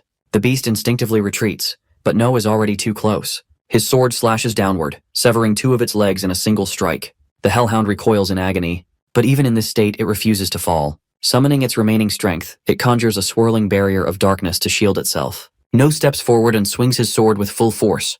The impact shatters the dark barrier, exposing the wounded beast. Glaring down at his opponent, No says he had already declared its death. He delivers the finishing blow, cutting down the monstrous creature. As the battle ends, he finally allows himself to collapse. Sitting down, he gazes at the sunset and falls unconscious. Meanwhile, No's friends find themselves face to face with one of the 12 sovereigns, a woman named Shin. She calmly instructs them to close their eyes, warning them that she is about to eliminate the remaining Hellhounds. Her expression turns serious as she unleashes her ability, conjuring two massive tornadoes that spiral through the battlefield with devastating force. In an instant, the remaining monsters are caught in the raging winds, torn apart effortlessly. Once the battle is over, she dispels the tornadoes and releases the barrier that had been protecting the children. Turning to No's friends, she apologizes, admitting that she might have seemed frightening. She hopes they won't start crying, repeating to herself not to panic if they do. To reassure them, she gently tells them there's no need to be afraid anymore. Choi excitedly interrupts, saying it was incredibly cool. Sayona keeps thanking Shin, while Young watches in awe, comparing Shin's strength to No's.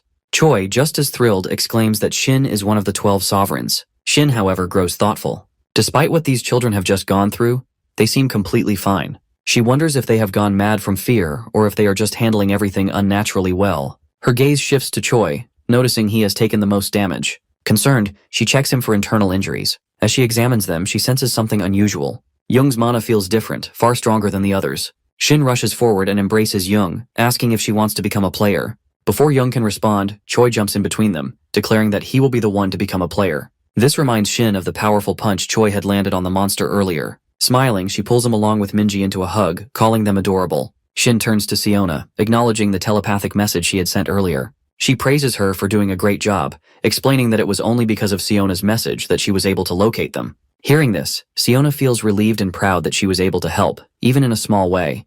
With the situation settling down, Shin instructs them to head down the mountain. She assures them that a rescue team will be arriving soon. Minji hesitates and asks if Shin won't be coming with them. Shin explains that she still has more people to save but reassures them that she wouldn't leave them alone. Just then, she gestures toward the forest, saying he has arrived just in time. A man steps out from the trees, approaching them. He looks at Shin and complains that she left him behind, saying it was incredibly difficult to make it here alone. This man, named Cheol, is also a member of the Ocean Clan.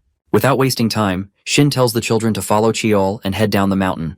Choi suddenly speaks up, pointing out that their boss still hasn't returned. This confuses Shin and Cheol as they wonder who this boss is. Meanwhile, No remains unconscious, lost in a dream. Memories from his past life resurface. In the vision, he is severely injured, and a girl is healing him. She scolds him, telling him to take better care of himself. If she hadn't been there, he would have died countless times. She points out how recklessly he pushes himself just to stay conscious. Even as she heals him, No makes a face and questions why she's so angry. After all, it's his body. The girl, Yu Jong, glares at him and snaps back, saying that since she's the one always taking care of it, his body might as well belong to her. No sighs and apologizes, asking if she's happy now. But Yu Jong isn't satisfied. She smirks and tells him that if he's really sorry, he should spend time with her over the weekend. No responds asking why, but she cuts him off, telling him to just listen if he does not want to die. Back in the present, No opens his eyes and finds himself in a hospital room. He looks down at himself, realizing there are no visible injuries. As he mutters this to himself, someone outside hears him. The door opens and Shin steps inside. No immediately recognizes her. She tells him he is finally awake and asks if he feels any pain. No says he is completely fine and wonders if she was the one who saved him. Though he speaks playfully, his thoughts are elsewhere. A member of the 12 sovereigns personally checking on him means she must know something. Shin sits beside No and explains that as soon as she found him, she brought him to the hospital. She asks if his name is No, and he confirms it before asking for hers. She introduces herself as Shin, and adds that he can call her Nuna, which means older sister. No grows quiet for a moment before asking how long he was unconscious and what happened to his friends. Shin informs him that 6 hours have passed, and that his friends are completely safe. She also mentions that she has already contacted his family, and they should be arriving soon. Hearing this, No feels relieved that his friends are safe, but his thoughts shift to his parents. He wonders what he is going to say to them. Before he can dwell on it, Shin speaks again, telling him that she has some things to investigate, and needs him to answer her questions properly. She asks what he was doing at that place and who was responsible for killing all the monsters. No lets out a small laugh and tells her that he doesn't remember much. He thinks he was just running and somehow ended up in that place. He says someone must have saved him before he lost consciousness. Shin moves in closer and states that with so many monsters killed there, she has a feeling that he was the one who defeated them. She asks what he thinks about that. No immediately denies it, saying there's no way he could have killed so many monsters.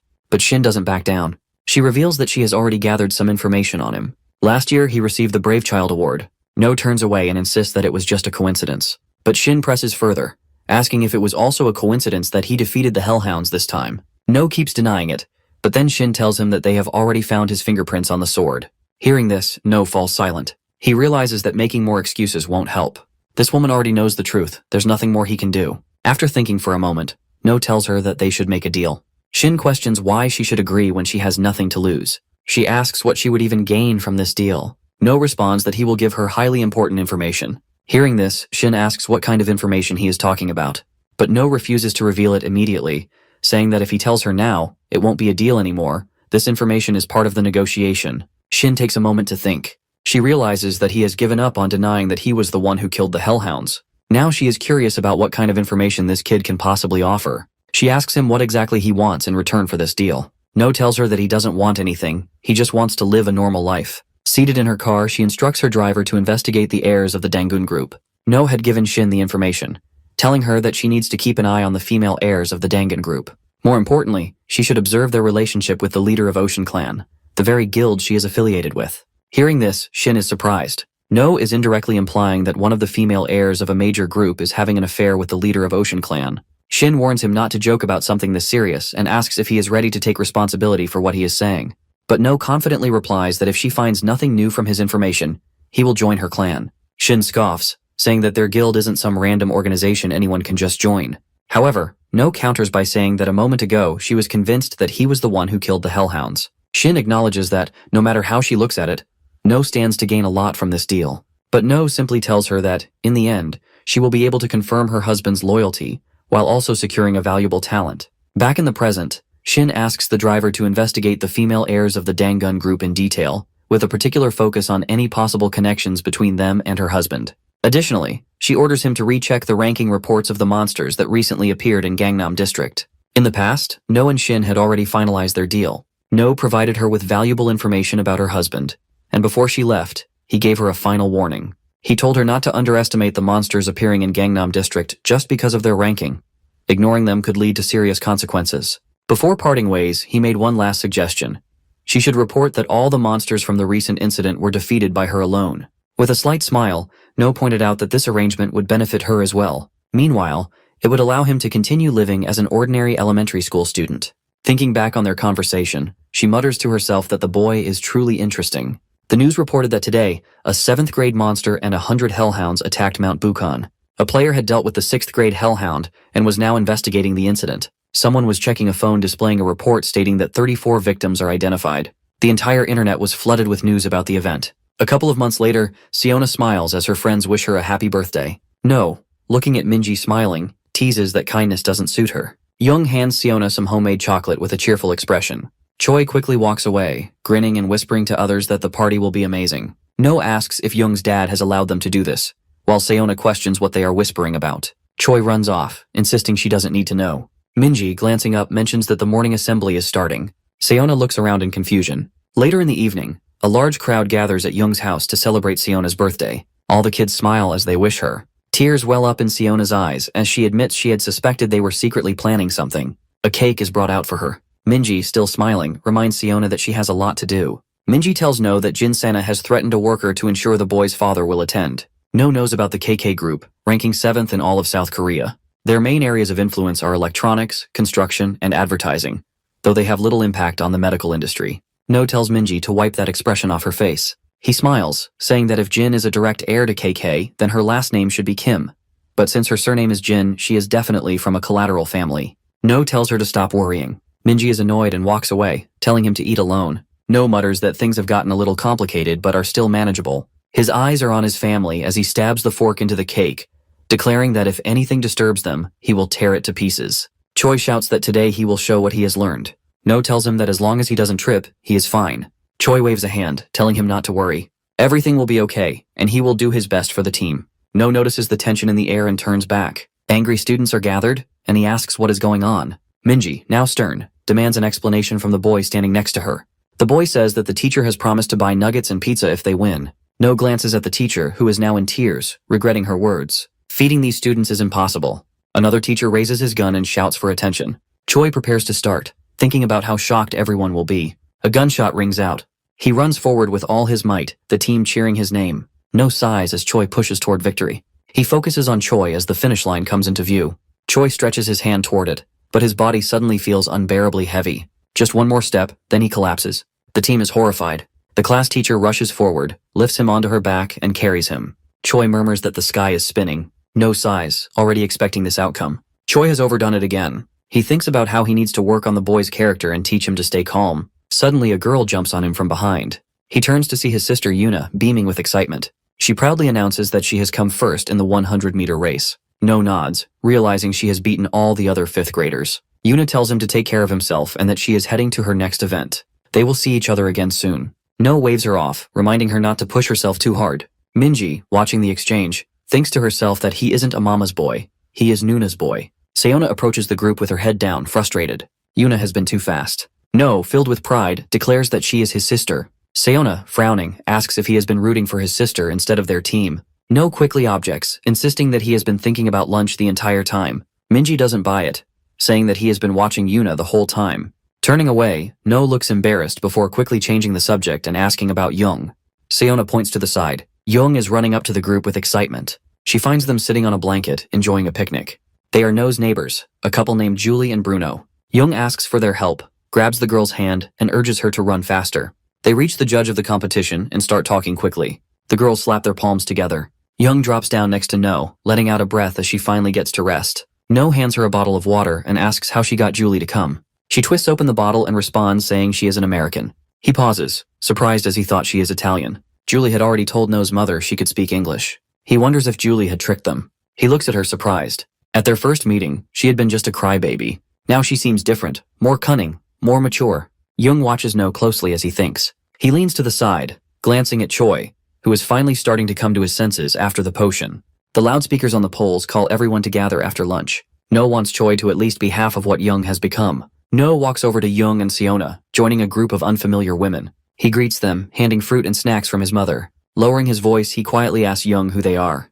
The women laugh. Young explains that her aunt has recently become their regular customer. No walks past a tent with an English flag, feeling like he has seen her before, but not remembering where. At a nearby table, Jin sits with guards. She asks if he is hungry and offers tea. He ignores her and keeps walking, more focused on recalling what was for lunch. Jin rushes after him, pointing as she tells her father she recently mentioned No. The man's expression hardens. He asks if No is the one who bullied his daughter. He introduces himself as the president of KK Pharmaceuticals. No dismisses his company as pathetic. The insult lands hard. Young's face darkens as he raises a hand to strike, but it stops short. No pushes it aside with a single finger, his stance unshaken. Young hesitates, then clenches his fist and swings. Before it lands, a sudden movement cuts in. No's eyes widen as Young recoils, blood trickling from his nose. No's father stands there, shaking out his fists. He demands to know how Young dares to lay a hand on his son. He grips No's shoulders, checking if he is hurt. No brushes it off, saying he is fine but doesn't appreciate the interference. Young is furious that someone like him dared to strike him. Guards rush forward as the director orders them to take No's father. No clenches his teeth, ready to handle this himself. But his father moves first, stepping in front of him saying everything is under control. No stands behind his father. He trusts him to handle it. A crowd gathers around the scene. Young now understands exactly who he is dealing with. No's father adjusts his glasses, fixes his hair. He asks if Young remembers him now. Young shudders, his mouth opening in shock. No's father slides his hands into his pockets. The director shouts, recognizing him as the head of the department at Sirius. Young clenches his teeth, struggling to process why someone like Sirius is here. No is equally shocked. He cannot believe his father holds a high position at Sirius. Sirius is South Korea's second largest company, known for supplying cars and devices for hunters. Young, still shaken, points at Sirius and demands to know what he is doing here. Sirius frowns and Young quickly apologizes, admitting he was just curious about why the head of the strategic department was here. No realizes his father is not just an important figure. He oversees the production of devices for the company. Sirius pats his son's head, explaining he only came to watch his children perform, though Young seems to have a problem with his son. The director's face twists in anger, but there is nothing he can do. Companies like KK are nowhere near the level of Sirius. Sirius is not just a high-ranking official, he is one of the key developers in the field. The director bows, hastily offering sincere apologies, realizing he made a grave mistake by provoking someone of Sirius's status. Young orders his daughter to apologize. Jin, frozen in place, hesitates. Her eyes dart around in confusion, struggling to react. Two boys whisper, wondering what kind of argument this is. It looks like Jin and No were arguing, but in the end, she lost. They laugh, saying she deserves it for always picking on others. Jin lowers her head. The boys warn the others not to look at her, or they might get into trouble too. She wants to apologize, but her voice shakes. Tears well up in her eyes and she runs away. Sirius places a hand on No's shoulder, saying they should leave now. As for hitting him, they can consider themselves even. Young bows to Sirius, who walks away with his son, and tells him to take care of himself. No worries about the consequences, but Sirius turns him around, kneels, and tells him not to handle things alone next time. He should come to him instead. Sirius smiles as he tells No he is still too young and that relying on his parents is completely normal. No looks at his father and Sirius takes his hands. No thanks him, promising himself he won't forget this warmth ever again. Elsewhere, on the upper floor of a ruined building, a man in a suit is smoking. He turns to the young man sitting on the couch, asking if it was really necessary to come all the way here to hire him. The client explains he has a big deal, but some people are in his way. He needs help handling them. The young man glances at his phone, then asks about the payment. A suitcase appears in front of him, brought by an employee. Inside there are stacks of cash, 1.5 billion upfront and another if the job is completed.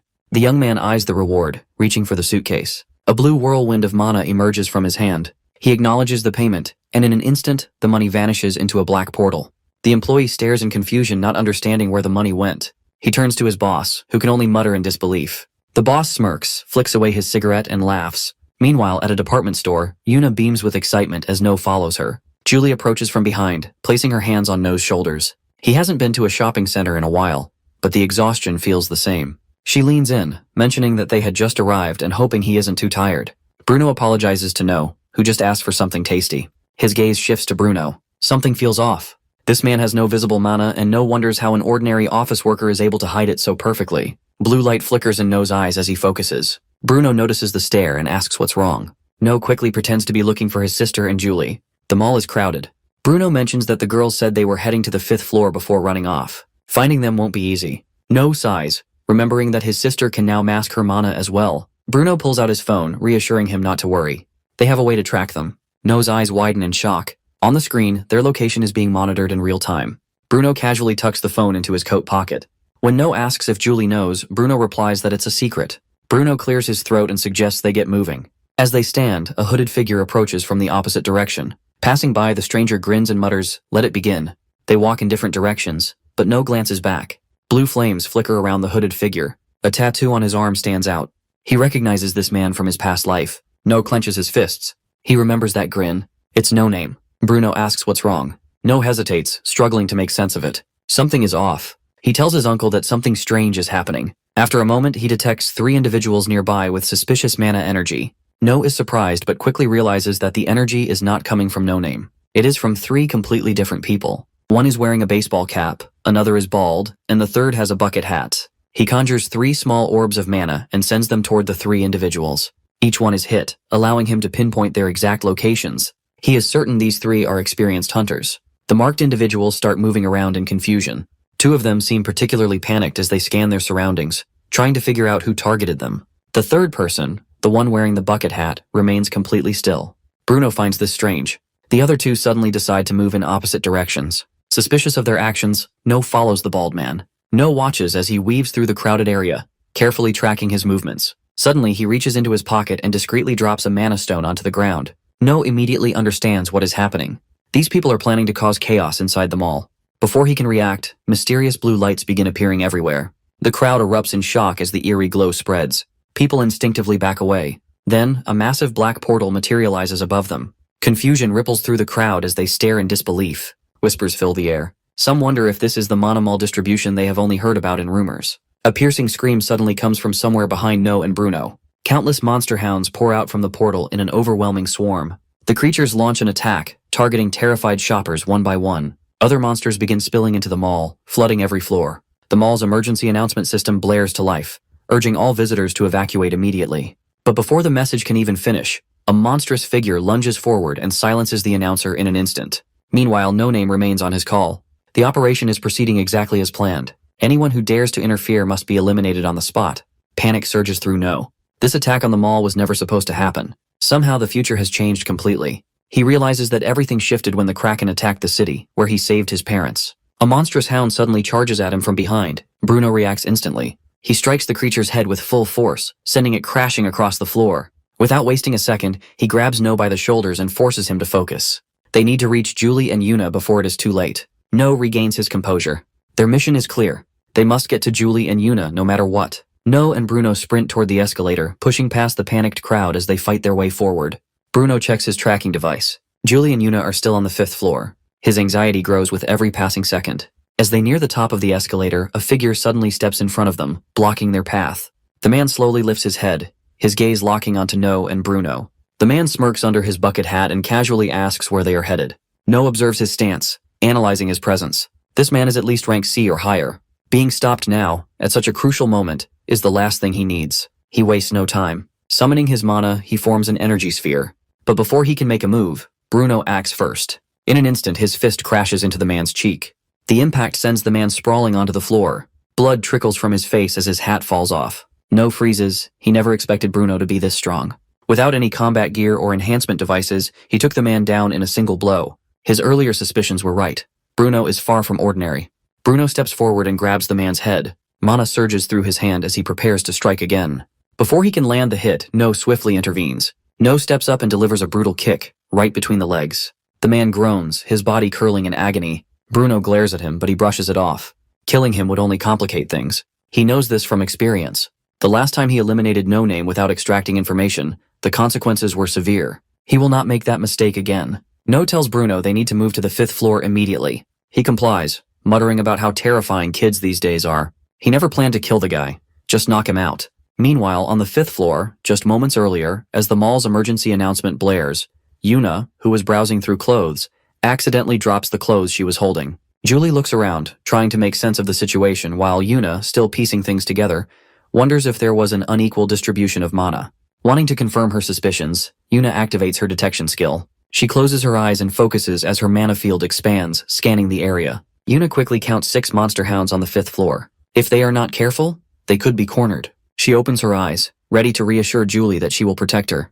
Before she can finish, Julie suddenly screams. Yuna snaps her head around. A hound monster leaps at her, ready to strike. Before Yuna can react, Julie grabs her hand and yanks her to the side. She snatches a clothing hanger from a nearby rack and channels mana into it. Julie tightens her grip, reinforcing the hanger with even more mana. In a swift motion, she swings, striking the hound and sending it flying. Yuna stands frozen. She had always assumed Julie was just an ordinary human, but seeing her wield mana so effortlessly changes everything. Julie is a player. Glancing at the now damaged hanger, Julie sighs. She will need to replace it later. For now, she turns to Yuna and urges her to head straight for the evacuation point. Bruno and No are likely already waiting. As they move forward, more hound monsters begin emerging from behind them. Their numbers are growing. Julie holds Yuna close, moving carefully to avoid detection, but the hound's sharp sense of smell makes escape impossible. Within seconds, the monsters lock onto their presence. As they sprint through the mall, Julie hurls orbs of mana at the pursuing hounds. Each strike slows them down, but deep inside, she knows the truth. These monsters are faster than she expected. If this keeps up, her mana will run out.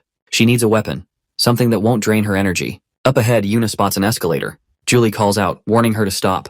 But Yuna keeps running. Then she looks up and sees a hound monster is already midair, leaping straight toward her. She freezes. Its glowing eyes lock onto hers, but instead of fear, a strange calm washes over her. The fear Yuna once felt when facing the Kraken is gone. Mana energy surges through her body, flowing naturally. As the attack comes her way, she leaps left, narrowly dodging the strike, then twists midair. With perfect control, she lifts her right leg and kicks. The impact is crushing. The hound monster hurtles off the edge of the 5th floor, vanishing into the depths below.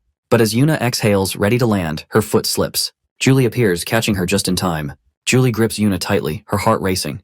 She quickly asks if Yuna is okay. Still smiling, Yuna reassures her she's fine. More hound monsters flood in from every direction, cutting off their escape. Julie scans the area and spots the escalator. She quickly turns to Yuna and asks if she can make it. Yuna nods. Mana energy pulses through their bodies as they push off the ground. In one swift motion, they leap and their feet land safely on the escalator. Julie doesn't stop. She tells Yuna to get down quickly. 2 hound monsters stand on the upper floor, furious that their prey has slipped away. Julie clenches her fists. Without proper combat gear or a weapon, fighting here will be difficult. She needs something solid to use. As they near the bottom of the escalator, a hound monster suddenly leaps from above, aiming straight for Julie. She grabs a mannequin torso from the side and swings it with full force. The impact is brutal. The monster is sent flying, crashing off the escalator and out of sight. She doesn't stop. 2 more hounds charge at her. Holding the mannequin like a weapon, she swings again, knocking both creatures away in one swift motion. Yuna watches, amazed by Julie's skill. Meanwhile, No and Bruno move cautiously through the area. No suddenly stops, noticing lipsticks and other cosmetic products scattered across the floor. He picks one up, rolling it between his fingers. If he has nothing else to use as a weapon, this will have to do. He throws the lipstick at one of No Name's henchmen. He deflects it with ease, just as he expected. It was never meant to hit. The moment his attention shifts, No rushes in. He strikes hard at his shin. He stumbles, but it isn't enough to take him down. He follows up with a powerful punch straight to his head. The force of the blow is devastating, leaving his face bruised. No quickly reports to Bruno. He asks if he has finished on his end. Bruno confirms. Now, all that remains is for them to head upstairs. Just as Bruno prepares to move, No stops him. He believes that if they wait a moment, they might be able to sense their targets more clearly. After a brief pause, he successfully pinpoints their locations. Before he can react, a hound monster crashes down from the upper floor, followed by 3 more. No and Bruno immediately look up, scanning the area. Above them, they see No and Yuna safe. With that reassurance, they grab weapons from their fallen enemies and make their way upstairs. As they move, Bruno asks if they need any protective gear. No considers his question but feels confident with just the short sword he picked up. No suddenly stops. His grip tightens around the sword. Bruno notices the shift in his behavior and asks what's wrong. On the floor above them, a man in a black jacket stands motionless. They recognize him instantly. It is the same person they spotted on the ground floor earlier. His mana energy surges, radiating an intense aura. No turns to Bruno and asks if he is the one behind the chaos in the mall. Bruno confirms it. Bruno instructs No to go and find his older sister, but he refuses to leave. He declares that he will be the one to take him down. Meanwhile, Julie and Yuna find themselves approached by 2 henchmen of No Name. One looks surprised to see a foreigner. The other grins along with him, amused by the situation. Slowly, they start moving toward Julie and Yuna. Julie immediately steps in front of Yuna, shielding her. The henchmen will be forced to retreat soon as the Scylla are on their way.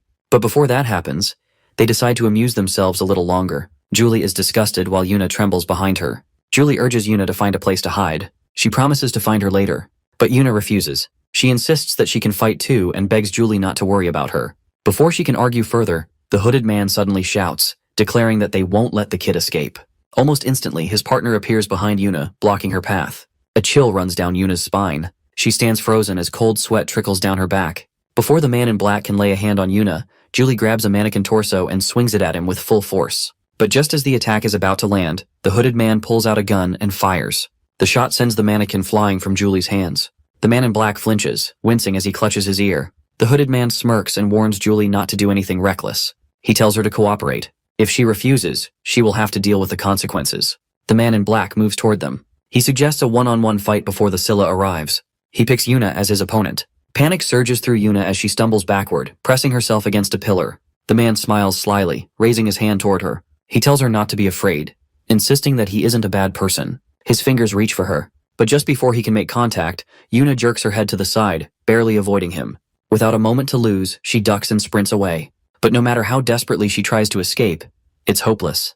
With a quick burst of mana, the man moves in a flash, grabbing Yuna's right arm before she can get any farther. Yuna's eyes widen in shock. Acting on instinct, she channels mana into her palms and unleashes an attack. The blast forces the man to leap back. In response, both of them summon barriers, their energy colliding mid-air. The man in black stares at her, visibly surprised. He never expected a girl like Yuna to wield such immense mana, enough to launch an attack and create a barrier at the same time. He can't believe he's being forced into a standoff with a mere child. But he has no patience for this. Reaching into his pocket, he pulls out a dagger. He knows that if he captures this girl, he will be rich. He lunges, slashing at her barrier with rapid strikes. Yuna grits her teeth, bracing herself as each blow collides with her shield. The barrier holds firm, but the relentless assault doesn't stop. The man keeps hacking away, his dagger striking over and over. With each impact, the blade grows duller. Now it is almost half its original size. Yuna watches his expression shift and wonders if she has finally made him give up. But before she can react, he suddenly thrusts his bare hand straight through her barrier. Shock washes over her as his fingers clamp tightly around her arm. A sinister grin spreads across his face. Meanwhile, on the ground floor of the mall, reinforcements from the Scylla clan finally arrive.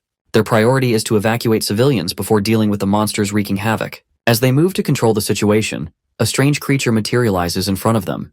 The entire squad freezes and sees a rank 8 swamp slime. Their leader wastes no time and orders someone to call in long-range attackers before engaging. But one of the melee fighters steps forward. He insists there is no need for backup, he can handle it alone. Gripping his axe, he charges ahead, his weapon radiating with mana. To him, all monsters are the same. You cut them down until they are nothing. With that thought, he swings his axe straight into the slime's body. The moment his weapon makes contact, his attack stops dead. The slime begins to move. Its massive fluid body shifts and engulfs him entirely. Within seconds, he is devoured whole. The squad watches in horror. Their leader reacts immediately, shouting a warning to the team. Physical attacks are completely useless against this slime. They have no choice but to report the situation to the casters. Above, the hooded man smirks, pleased with the perfect timing of the monster's arrival. Thanks to the chaos below, he and his ally have plenty of time to deal with the two girls. He turns and orders Julie to finish this quickly. Julie remains silent. Leaning against a pillar, she steals a quick glance at him. Not far from where she stands, Yuna's panicked screams echo through the air. She still cannot understand how the man in the black shirt managed to break through her barrier. The man answers casually. If he could not even do that, he would not be worthy of being called a player. Before he can say anything else, a burst of fire erupts from behind him. He summons a barrier just in time, shielding himself from the incoming flames. Julie stands with one arm raised, fingers forming the shape of a gun, mana-infused fire still flickering at her fingertips. She fires again, shouting for Yuna to run. Realizing he cannot fight both of them at once, the man shifts his focus, blocking Julie's attacks, which gives Yuna a chance to escape. The hooded man turns toward Julie, clapping his hands in amusement. He did not expect her to be capable of such an attack. Julie, with nowhere to run, lunges backward and unleashes another fire strike, but the hooded man sees it coming. He raises a barrier in an instant, rendering her flames useless. Amused, he calls her a beautiful little doll and tells her to stop wasting energy. Fighting is pointless when they could be doing something far more interesting. Yuna keeps running, leaving Julie alone to deal with him. Hearing his words fills her with rage. She kicks off her heels, rips away the fabric restricting her leg, and glares at him. She refuses to be treated like some doll. She channels her fire again, determined to burn him down, but he acts unimpressed. Her attacks are too predictable. Before he can finish, his eyes widen, and he reacts instantly, summoning a barrier in front of him.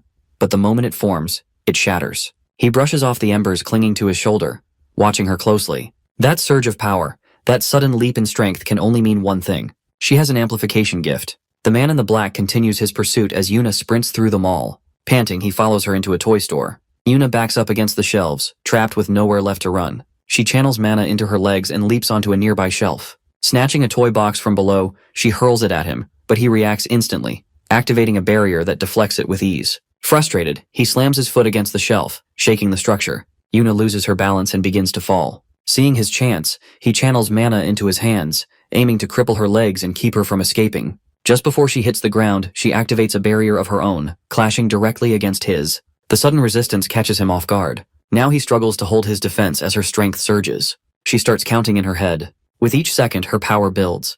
When she finally unleashes her energy, the shockwave explodes. Using his barrier as a foothold, she launches herself toward another shelf. Before she lands, he attacks again, but she reacts in time, dodging with precision. In that moment, she remembers Julie's fire attack from earlier. Inspired, she decides to replicate it. Forming her fingers into the shape of a gun, she gathers mana at her fingertips. Confident in the execution, she fires. The glowing projectile, a technique she calls mana bomb, rockets forward faster than he can register. It strikes him directly. A massive explosion tears through the area, thick smoke swallowing everything in its path. Outside the toy store, the hooded man stares in shock. He never expected his partner to be taken down by a mere child. Yuna bursts out of the store, gripping a baseball bat in her hand as she calls for Julie. The hooded man hesitates. Fighting now would be risky, but backing down would mean all his efforts were wasted.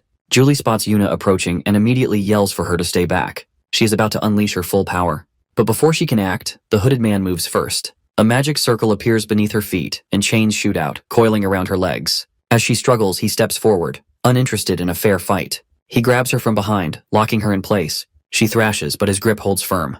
A sinister grin spreads across his face as he pulls out a dagger, whispering that she never saw this coming. Yuna watches in horror as she realizes Julie is trapped. She moves to step forward, but the hooded man tightens his hold and presses the blade closer, making it clear that if she takes another step, Julie could be seriously hurt. Rage boils inside Yuna, and she almost screams. But before she can react, the man in the black shirt reappears and drives her head into the floor. Yuna stares in shock. That explosion should have killed him, yet he stands there unharmed.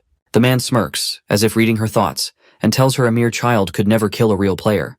Pinned to the ground, Yuna is helpless, unable to reach Julie. She watches as Julie calls her name. Just as everything seems lost, a sudden surge of energy erupts from within Yuna. Mana flares uncontrollably, crackling through the air in violent bursts. The black shirt man stumbles back. He never expected this much power from a child.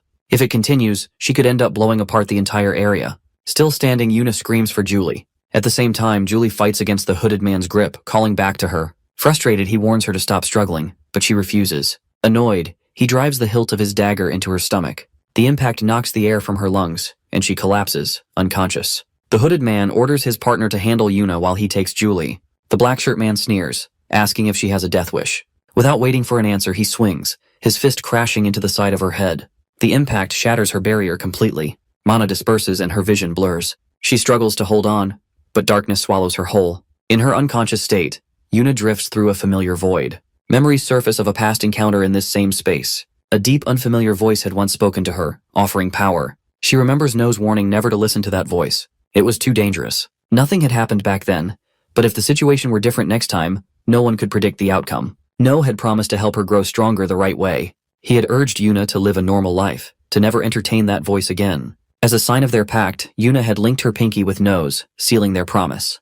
But waking up now, coughing up blood, all she feels is regret. She whispers an apology to No in her heart. This time, she has no choice. She has something she must protect. Her friends, her family, they deserve peace. And if breaking that promise is the only way to ensure it, then so be it. Her hands tremble, but her gaze hardens as she locks eyes with the black shirt man. The man smirks, watching her struggle to stand. He swings, aiming to finish her for good. But before his fist can land, a powerful strike from behind sends him flying. Bruno's punch sends the man in the black shirt tumbling across the floor. Yuna exhales in relief. Bruno, noticing her weakened state, removes his coat and drapes it over her shoulders. He commends her for fighting bravely and reassures her that she can leave the rest to him. Standing like a giant bear, Bruno's overwhelming presence fills the hooded man with fear. In a single step, he closes the distance. Before his opponent can react, Bruno grabs his head and slams it into the ground while lifting Julie's unconscious body into his other arm. The impact shatters the floor beneath them. Nearby, the dagger belonging to the hooded man rolls toward the black shirt guy. He hesitates before picking it up, his eyes flicking to Bruno's trembling hand as he holds Julie. Deep gashes cover her body. The man in black forces himself to move, gripping the dagger as he charges. He lunges forward, shouting for Bruno to die. But Bruno doesn't flinch. His fist swings in a devastating arc, slamming into the man's face and sending him crashing away. Bruno's fury reaches its peak. His voice drips with righteous wrath as he vows to make them pay for what they did to Julie and Yuna. Mana surges through his entire body as he steps forward. The man in black, sprawled on the ground, begs for mercy. But Bruno, consumed by rage, tells him to settle his business in hell. He gathers all his remaining mana into his hand and ends it in a single final blow. A few days earlier, before the attack on the mall, deep within a remote forest, two men argue inside an old shack. One of them, a subordinate, protests against the excessive orders given by a man known as No Name. This group was responsible for forcing Kim Kyung, the Vice Lord, to resign. Frustrated, the subordinate brandishes his spear, vowing to kill No Name and deal with Gil Seong-jun as well. He lunges, unleashing a rapid flurry of strikes. But something is off. No matter how many times he attacks, his target remains untouched. Before he can react, a blade pierces his stomach from behind. Panic sets in as he realizes the truth. No Name's gift is disorder, which distorts perception itself, making it nearly impossible to land a hit. No Name watches calmly as his strength fades, muttering that he talks too much. With a sword in one hand and a rope in the other, No Name wraps the rope around the struggling man's neck and hoists him onto a high beam. As his victim kicks desperately, gasping for air, he tells him he will personally take care of the man's family, especially his wife, and treat her very well. He chuckles darkly as the struggling slows, the legs twitching before going completely still. No Name thanks him for all the hard work, then walks away. A few days later, local authorities discover the subordinate's corpse. Inside the abandoned cabin of Vice Lord Kim Kyung, they find a suicide note, leading them to believe he took an extreme way out. At the mall's logistics warehouse, 6 figures stand waiting. No Name arrives, his sharp gaze sweeping across the room as he asks if anyone else is coming. A young man with a bowl-cut hairstyle steps forward, reporting that Shinhwa clan members have already arrived. Their men who were stationed there earlier have lost contact. Given the situation, they decide to retreat immediately. But before they can leave, the young man with the bowl cut suddenly asks No Name about the child standing behind him. No Name, confused, turns around to see who he is referring to. Adjusting his glasses, he is shocked. No stands behind him and finally speaks, stating that he is glad No Name has noticed his presence. No Name, completely bewildered, questions in his mind who this child really is and how long he has been standing there. Even the bowl-cut-haired subordinate never expected his captain to fail to recognize the child. Assuming it might just be a lost kid, the young man asks No Name why he looks so tense. Since No Name remains silent, the bowl-cut-haired subordinate decides there is only one course of action. He will kill the child with a single slash. He warns No that children should never follow strangers recklessly, as something terrifying might happen. As he prepares to strike, No calmly places his left hand into his pocket, channeling mana into something he holds. The moment the young man swings his sword, No swiftly pulls out a dagger. With a single slash, he cuts through the subordinate's neck, killing him instantly. Blood splatters across the ground. The 5 remaining individuals freeze, their eyes locked on No in shock. Having effortlessly taken down the subordinate, No looks down at the corpse with a blank expression, realizing he shouldn't have killed him so quickly. No Name, who had been standing close, immediately jumps back and commands the remaining 5 to stay on guard. Realizing that the child before them is no ordinary kid, they quickly draw their weapons. No notices their reluctance and smirks. Mocking them, he wonders if they are truly scared of a simple dagger held by a little boy with barely any combat experience. Tilting his head with a playful grin, he calls them a bunch of cowardly chicken. His taunts strike a nerve. 4 of them, now blinded by rage, charge at once. This is exactly what No wanted. Grinning wider, he activates his skill, Heavenly Steps. In an instant, he slashes through all 4 in a single motion. They drop dead before they even realize what happened. Now only No Name remains. No's playful expression fades as he points his dagger at No Name. He asks why No Name is just standing there. If he refuses to move, then he will come to him instead. No Name struggles to process what just happened. A mere child had cut down 4 advanced players in seconds. Attacking recklessly is no longer an option. He quickly channels purple mana throughout his body and dashes at full speed toward No. No watches his movements with a bored expression. The moment No Name swings his blade, No dodges with ease. Lifting his leg, he channels mana into it and delivers a powerful kick to No Name's left arm. The impact sends him staggering back. No observes him with disinterest. Compared to the opponents he will face in the future, No Name's strength is meaningless. Then, without mercy, he states the truth. No one knows No Name because he is insignificant. Hearing this, No Name is consumed by rage. Mana surges wildly around him as he unleashes a relentless barrage of attacks. No is bombarded with slashes from No Name, yet not a single strike manages to touch him. No Name begins to wonder how this kid is dodging every attack so effortlessly. No, still evading with ease, calmly states that he has already experienced this. No Name's special gift proves completely useless against him. No counters. A swift kick to No Name's leg sends him stumbling. He leaps forward and unleashes a flurry of slashes. As his blade cuts through the air, he tells No Name to calm down, assuring him that he has no intention of killing him. No raises his blade above him, and soon the entire room is drenched in blood. After wiping out the last of the enemies, No and Shin step outside the mall. Around them, officers are busy cleaning up, removing bodies of both the terrorists and the innocent victims. Shin stares at the devastation, struggling to believe that the terrorists managed to cause this much havoc. No, hearing this, asks if she was able to capture them. Instead of answering, Shin looks straight at him and states that he now owes her a huge favor. No acknowledges this, promising to repay his debt in the future. He asks Shin to take care of No Name. Shin agrees and begins walking toward No Name. But as Shin approaches, No suddenly hesitates. Something has been bothering him for a long time, and this is his chance to find out the truth. He stops Shin and tells her to wait before reaching for No Name's sunglasses, determined to finally see his face. No Name immediately panics and pleads for him to stop, but No ignores him and pulls off the glasses. The moment his face is revealed, both No and Shin recoil in horror. No struggles to look at it for more than a moment. Shin, standing behind him, looks even worse, barely holding back the urge to vomit. They quickly realize they can't keep staring. No sighs, puts the sunglasses back on No Name, and turns to leave. Just as he starts walking away, someone calls out to him from behind. He turns to see Julie standing there, with Bruno carrying Yuna. He is relieved to see them safe. He rushes toward them, overwhelmed with joy. Not long after, the mall incident becomes a major news story, covered by every media outlet. A reporter on television announces that on December 17th at exactly 3 p.m., a terrorist attack took place inside the mall. The conflict involved summoned monsters and hired players fighting against the terrorists. The leader of the terrorists, identified as No Name, was captured. Shin played a crucial role in their defeat. According to the latest reports, the death toll has reached 23. In response to the tragedy, the Celestial Maiden government issues an official statement expressing deep condolences to the victims.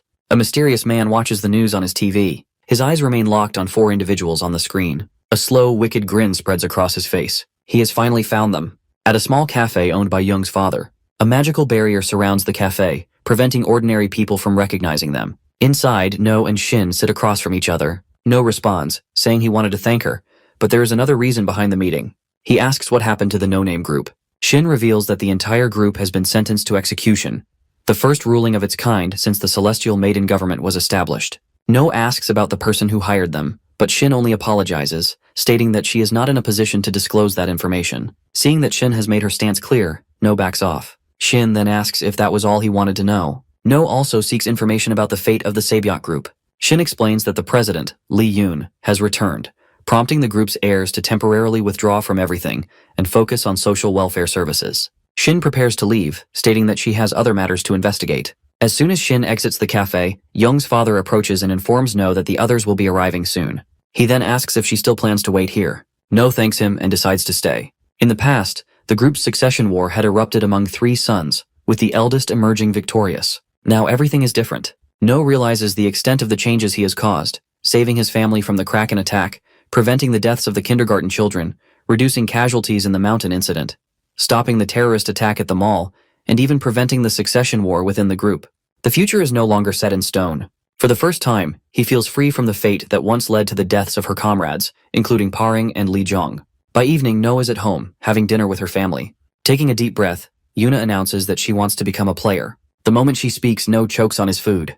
The entire family turns to her in shock. A chill runs down his spine as he realizes that this is another unexpected change in the timeline. Naturally, No rejects the idea outright. He slams a hand on the table, as he tells Yuna that becoming a player is nothing but a reckless decision. It is not meant for her, but Yuna refuses to back down. She argues that No will never understand unless he lets her try. No clenches his fists. He cannot deny Yuna's potential, but he never trained her to become a player. He only taught her to control mana. He wanted her to live a long, healthy life, far removed from the dangers of that world. Yuna refuses to back down, insisting that this is what she wants.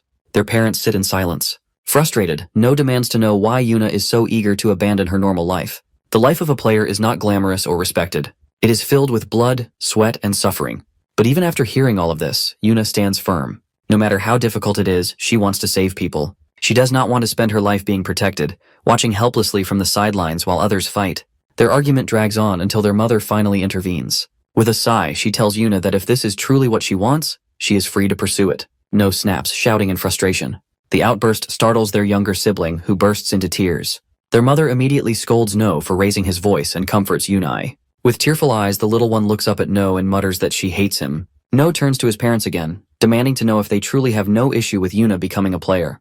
Their mother explains that while they do not fully understand how dangerous a player's life is, they will still support Yuna if this is what she truly desires. Their father agrees, believing in Yuna's capability and trusting her to make the right decisions. Hearing their approval, Yuna gets up and embraces them both, thanking them for believing in her. No watches in silence. If their parents have already decided, he no longer has the right to oppose it. The meeting room is now crowded with people. The president calls on Seo-jong to present the gathered facts. Seo-jong begins by explaining the terrorist attack that took place in the mall, clarifying that the assault was not just an external attack, but an internal conflict within the Sabyok group itself. He then outlines the group's hierarchy as they currently understand it. The power struggle revolves around the 3 sons of the chairman Lee Yoon. The youngest has the weakest support, while the real competition is between the eldest and the second son. The eldest, Lee Byung, is known for his ruthless nature. Many doubt his legitimacy as heir, believing that simply being the firstborn is not enough to make him a worthy successor. The second son, Lee Jong, is completely different. Well-mannered and highly skilled in management, he is seen as a more capable leader. Based on this, they speculate that the terrorist attack may have been linked to Lee Byung, who ordered the attack on a business managed by Li Zhong. The elder asks if the chairman is aware of such details. They agree, saying that the chairman reappeared from exile and returned to management immediately after the attack. Seojong continues, pointing out that Li Byong's financial power did not just fund mercenary players from no name. He likely hired the Ocean Clan. The mention of their name sends a wave of shock through the room. Records confirm that 92 hounds were captured during the Bukhan incident. Although 70% of the magic stones extracted from these monsters were secured, the remaining 30% circulated into the market.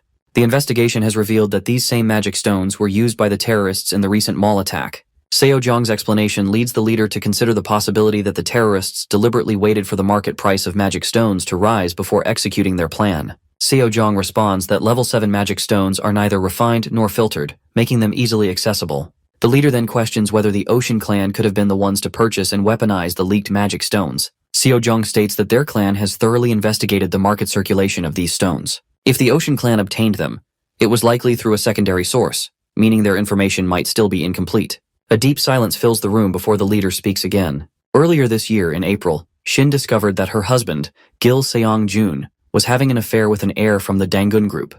Now the truth behind Gil Seong-jun's intentions has become clear. He must sever ties with the Dangun group and fully commit himself to Sabyok. This is the reason for today's meeting. The elder questions whether they are preparing for war. The leader responds, stating that war might not be the worst option. However, another man sitting nearby raises a serious concern. Divine Tempest is also a member from the Ocean Clan. A bald man speaks up, countering that the Ocean Clan is not the only one with 12 sovereign members. Their side has the Thunder Emperor. However, another man argues that this might not be enough. The Thunder Emperor is still too young. No matter how much of a genius he is, it would be difficult for him to match Divine Tempest in battle. The leader stops the idea of war but refuses to let the Ocean Clan go unpunished. Instead, she makes a decisive announcement. They will fully support Li Zhong, the second son, as the rightful heir, and organize a meeting to teach the Ocean Clan a lesson. It is now the 4th year of Celestial Maiden's rule, and No has moved up to the 2nd grade of elementary school. Minji finds it annoying that the 5 of them are still together. Seona agrees, though she had initially worried that they might be separated. Despite this, No hopes he will not have to see Sina again this year. That way, he can finally feel at ease, knowing he will not have to deal with her in the future. While No is lost in thought, Choi, sitting beside him, leans in and whispers. He points out the group of 4 boys at the next table, their eyes fixed on No and his friends. Their expressions alone make it clear they are troublemakers. Choi, irritated by their intense stares, considers confronting them for being so rude. But No, unwilling to invite unnecessary trouble, tells him to ignore them. Instead, he glances at the 4 boys. The moment their eyes meet, they quickly look away. Their reaction seems strange, but before No can dwell on it, Minji reminds him of the ongoing misunderstanding.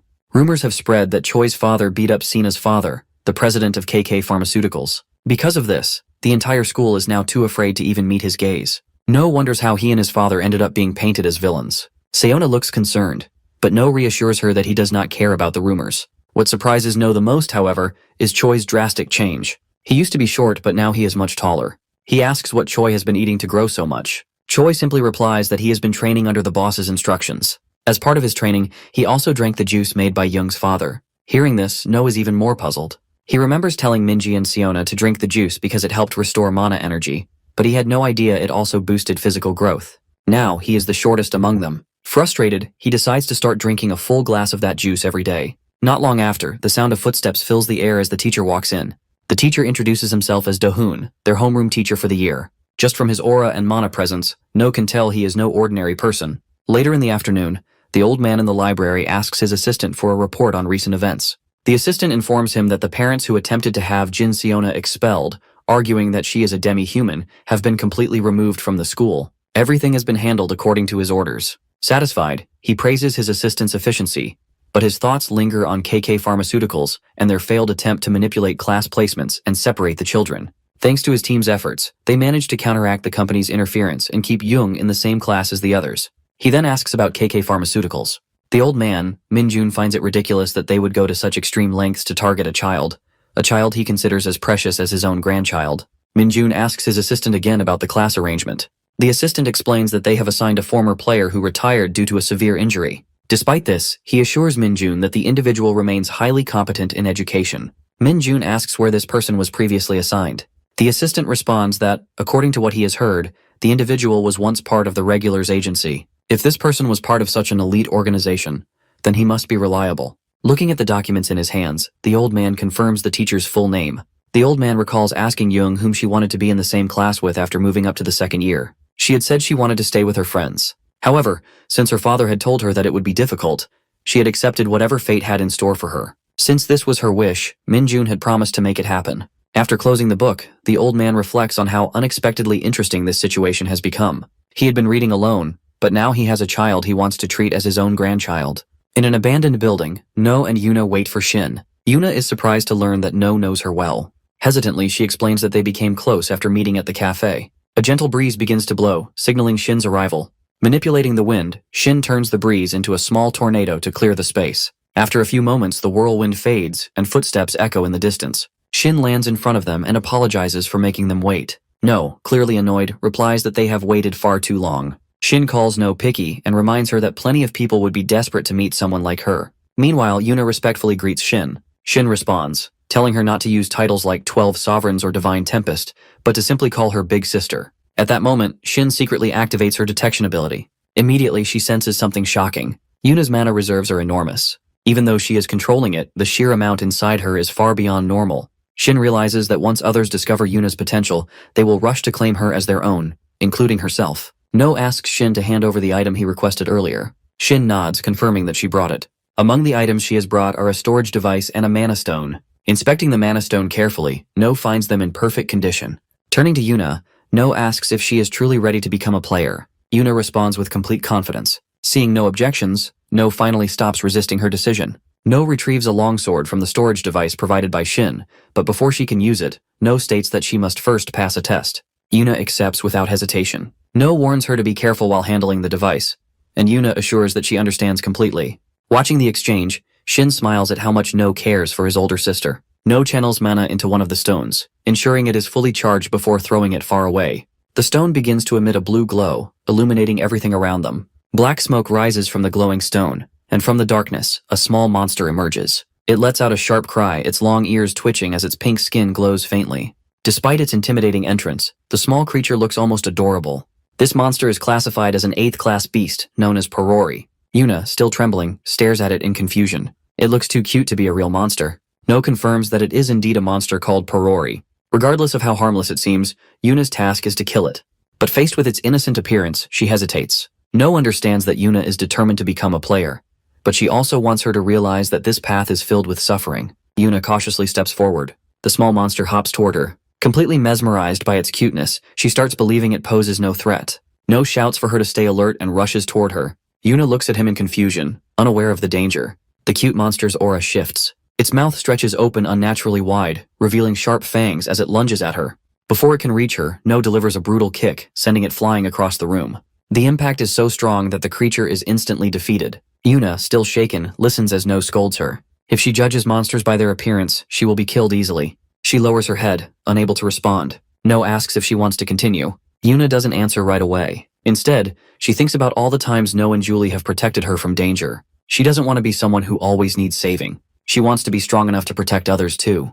She finally responds. She wants to continue. She refuses to let fear control her. After cutting down another monster, her sword drips with purple monster blood. Her grip weakens, and the weapon slips from her hands. Her legs shake violently before giving out, and she collapses to the ground. Shin, watching from the side, is shocked that Yuna managed to succeed after 15 rounds. Meanwhile, No rushes to her side. Yuna sits on the ground, breathing heavily, her hands trembling as she stares at them, covered in blood. No immediately embraces her, offering reassurance. Shin, seeing this, is reminded of her own past and the harsh reality of becoming a player. She understands better than anyone how difficult it is to reach this level. In the end, a player must always be strong. A few days later, in their 3rd grade classroom, the homeroom teacher arrives with a box of milk cartons. The teacher instructs the class president to step outside and bring in the exact number needed for the students present. Once they finish drinking, they are expected to return the empty cartons to the box. The students understand the instructions, and the class president quickly organizes them into a line to distribute the milk.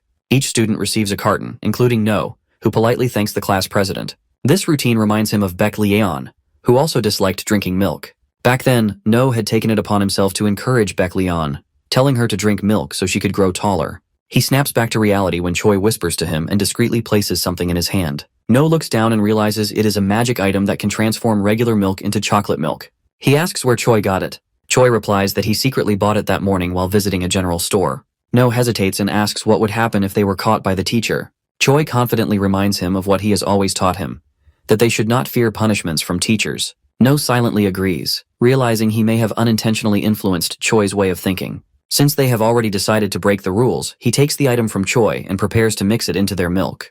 Choi grins and praises him. Before they can drink it, Choi notices an announcement printed on the milk carton. No glances at it and pauses.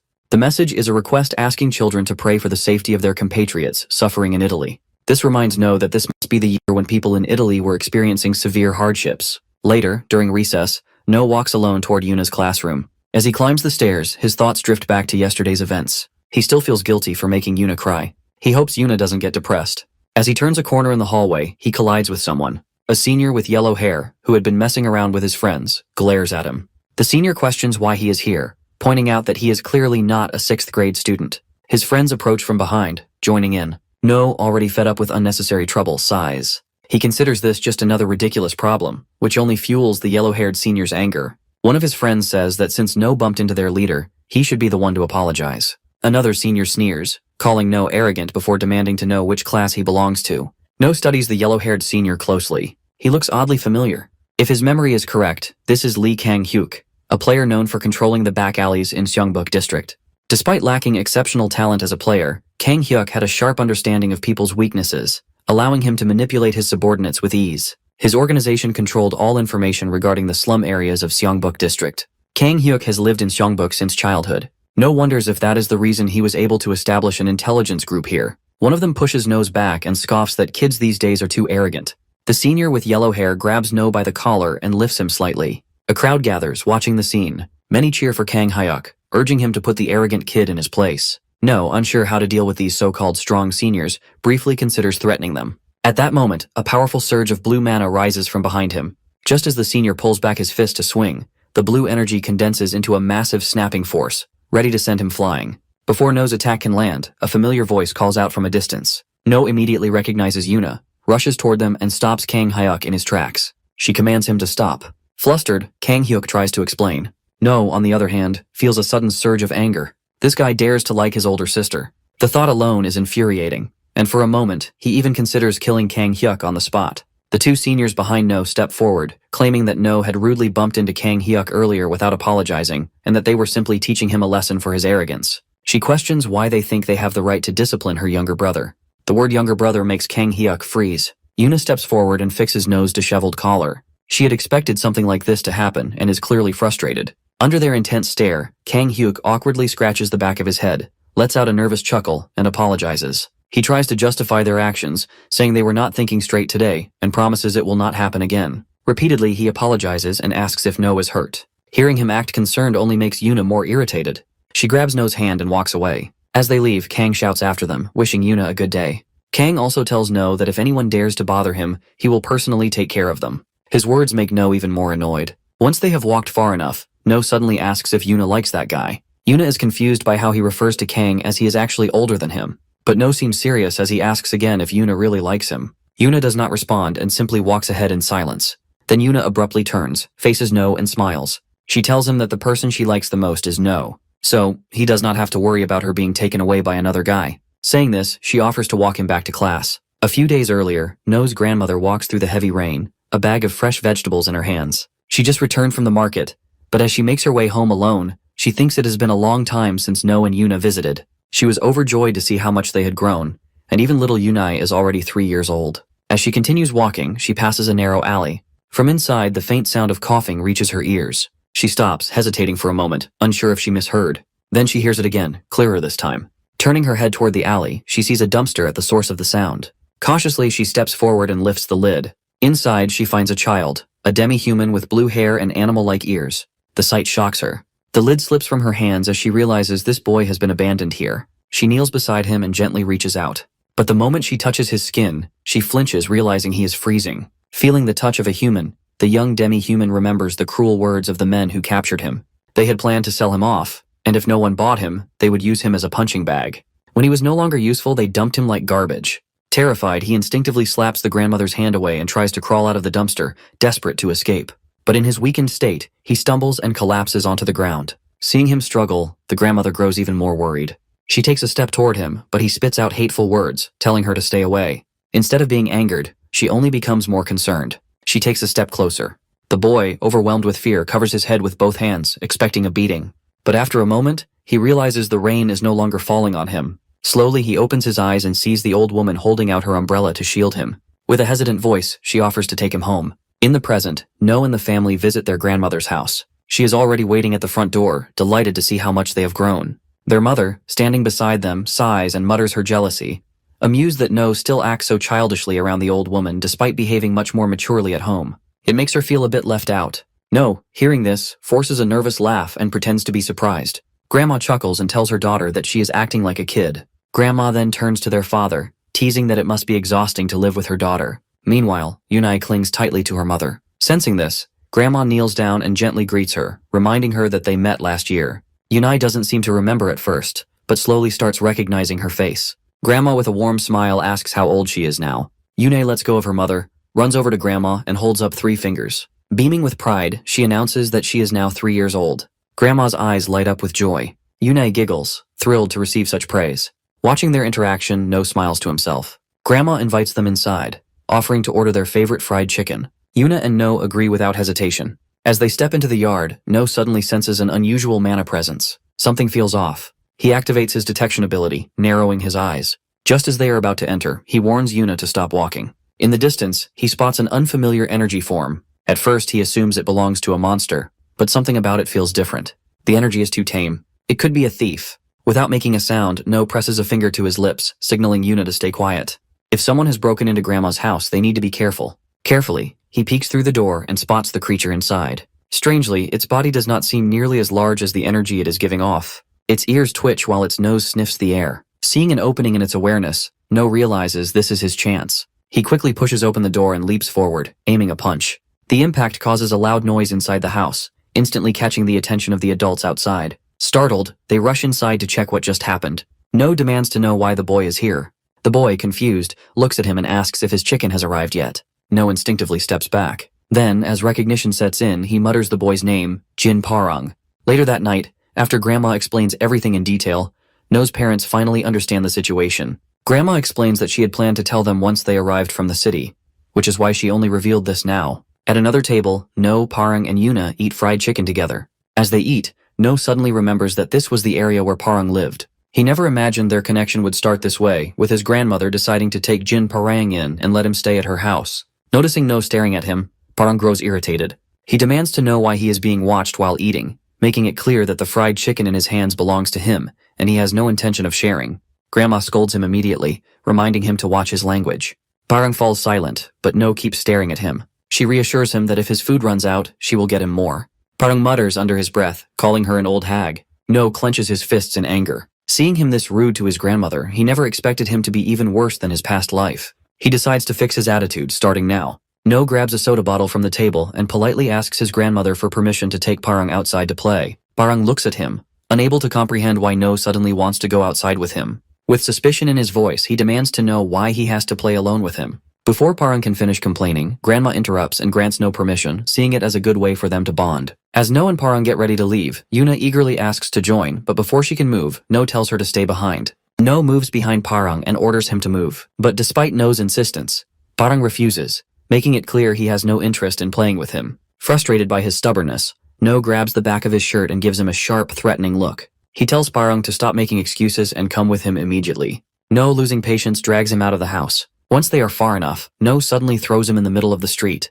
As Parang groans from the impact. When he finally recovers, he opens his eyes and sees his fried chicken on the ground. His face twists in despair. No says people don't avoid disturbing dogs out of respect, but because they are afraid of being bitten. With that, he snaps his fingers, and a glowing barrier instantly forms around them, encasing them in a dome. Parang's eyes widen as he stares in shock. The reason for the barrier is simple. No doesn't want to be interrupted or overheard. Inside the barrier, No looks directly at Parang and tells him he isn't a dog, but judging by how he spoke rudely to Grandma earlier, he doesn't seem much like a human either. He is going to teach Parang how to live like a proper human. Hearing this, Parang demands to know if No is trying to pick a fight. Deep down, he already dislikes him, and this situation only makes it worse. But No doesn't care. He lunges, moving with incredible speed. Parang fails to dodge in time. The first strike lands directly on him, and he screams in pain. The bottle might look ordinary, but to Parang, every impact feels like being struck by cannonballs. Between the relentless attacks, No forces a lesson in respect upon him. He reminds Parang to show gratitude to the woman who took him in, gave him food, let him sleep in her house, and even cared for his injuries. No finally pauses, allowing Parang to catch his breath. He collapses onto the ground, barely able to move, but No is still furious. He hasn't forgotten the way Parang insulted Grandma, calling her an old hag. His mana surges, growing stronger. He resumes the beating, delivering another round of brutal strikes. Parang screams for help, desperately hoping someone will hear him. But no matter how much he yells, his voice will never reach the outside. No reminds him that the barrier blocks all sound. No one will come to save him. No taunts him, saying that if he really wants help, he should try using telepathy to contact the adults. Parang freezes. He can't use telepathy. He is only 10 years old, far too young to have learned something like that. At that moment, No suddenly recalls something. Parang once bragged that when he was 10 years old, he could already use telepathy. Swinging the bottle again, No asks if he deserves another hit for that deception.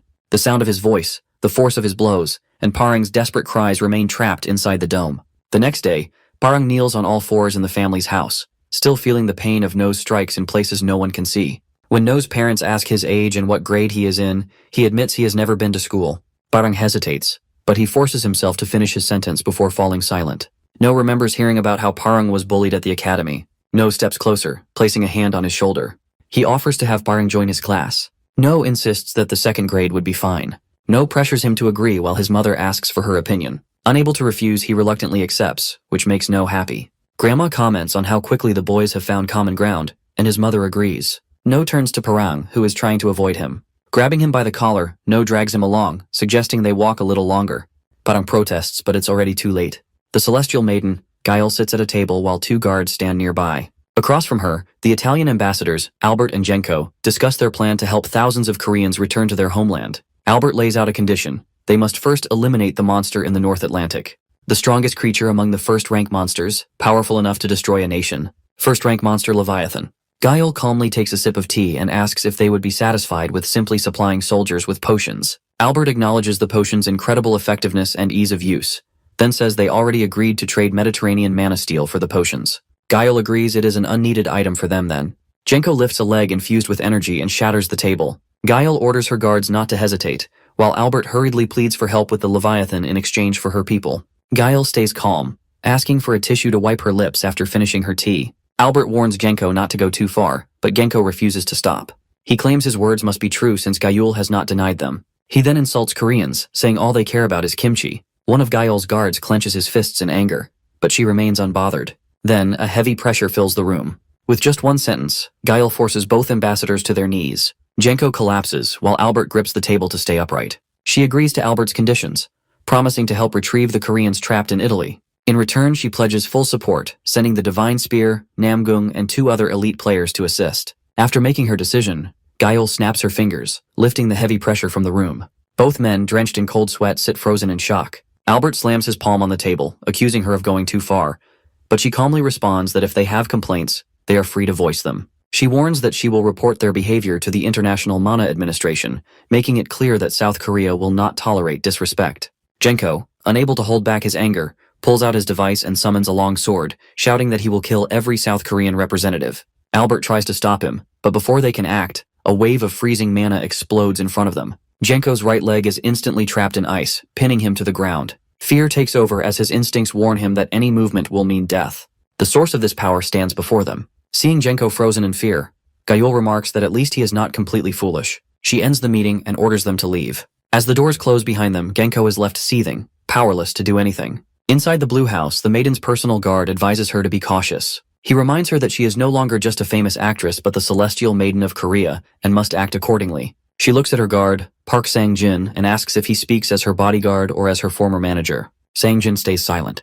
Another guard snickers, mocking him for not understanding women. The goddess turns to the blonde-haired guard, Lee Jung-hyun, and warns him against mocking his colleague, especially since he failed to submit an important report on time. She demands it immediately. Jung-hyun quickly apologizes and hands it over. He reports that the Italians sent a Maserati Gran Turismo as a gift. The goddess does not recognize the name, so Jung-hyun explains that it is a luxury car, popular with Big Mama, meant to symbolize friendship between Italy and South Korea. He adds that Big Mama might be more reasonable than the ambassadors they dealt with earlier. The maiden and Sang-jin remain silent, thinking. Then she orders Jung Hyun to return the Maserati and deliver a message. She does not need such gifts. He hesitates, trying to change her mind, but she ignores him. She has never met Big Mama, but the information she has gathered paints her unkind and possibly hostile.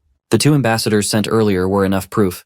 Big Mama is either planning something or looking down on South Korea. With this in mind, she orders Jung Hyun to assign his most trusted agents to monitor the Italian ambassador. He must report any suspicious activity immediately. Jung Hyun understands and leaves. Once he is gone, the maiden walks to the window. Sang Jin, standing nearby, feels relieved that the negotiations went better than expected. She agrees. It was all thanks to the potions from Alice Pharmaceuticals. Their debt to the company is undeniable, especially to one engineer, Jung Soo-kun. She plans to properly thank him once their dealings with Italy are settled. Sang Jin agrees to relay the message, but warns that provoking the Italian ambassador could be dangerous. Gail looks at him and asks if he is speaking as her bodyguard or something else. Sang Jin falls silent. She dismisses his concern. In the next room, the divine spear is ready. If anything happens, it will be the ambassador's fault. Julie walks home glowing with happiness. She visited the hospital earlier and received life-changing news. She is 6 weeks pregnant. Overwhelmed with joy, she looks up at the blue sky, watching a plane soar above. She pulls out her phone and calls Bruno. Meanwhile, not far away, Yunho and his friends cross the street. Hearing Julie's cheerful voice, Bruno is confused and asks if she has eaten. Julie, eager to share her news but wanting to tell him in person, decides to wait. As soon as the call ends, Julie can hardly contain her excitement. She cannot wait to see Bruno's reaction when he hears the news.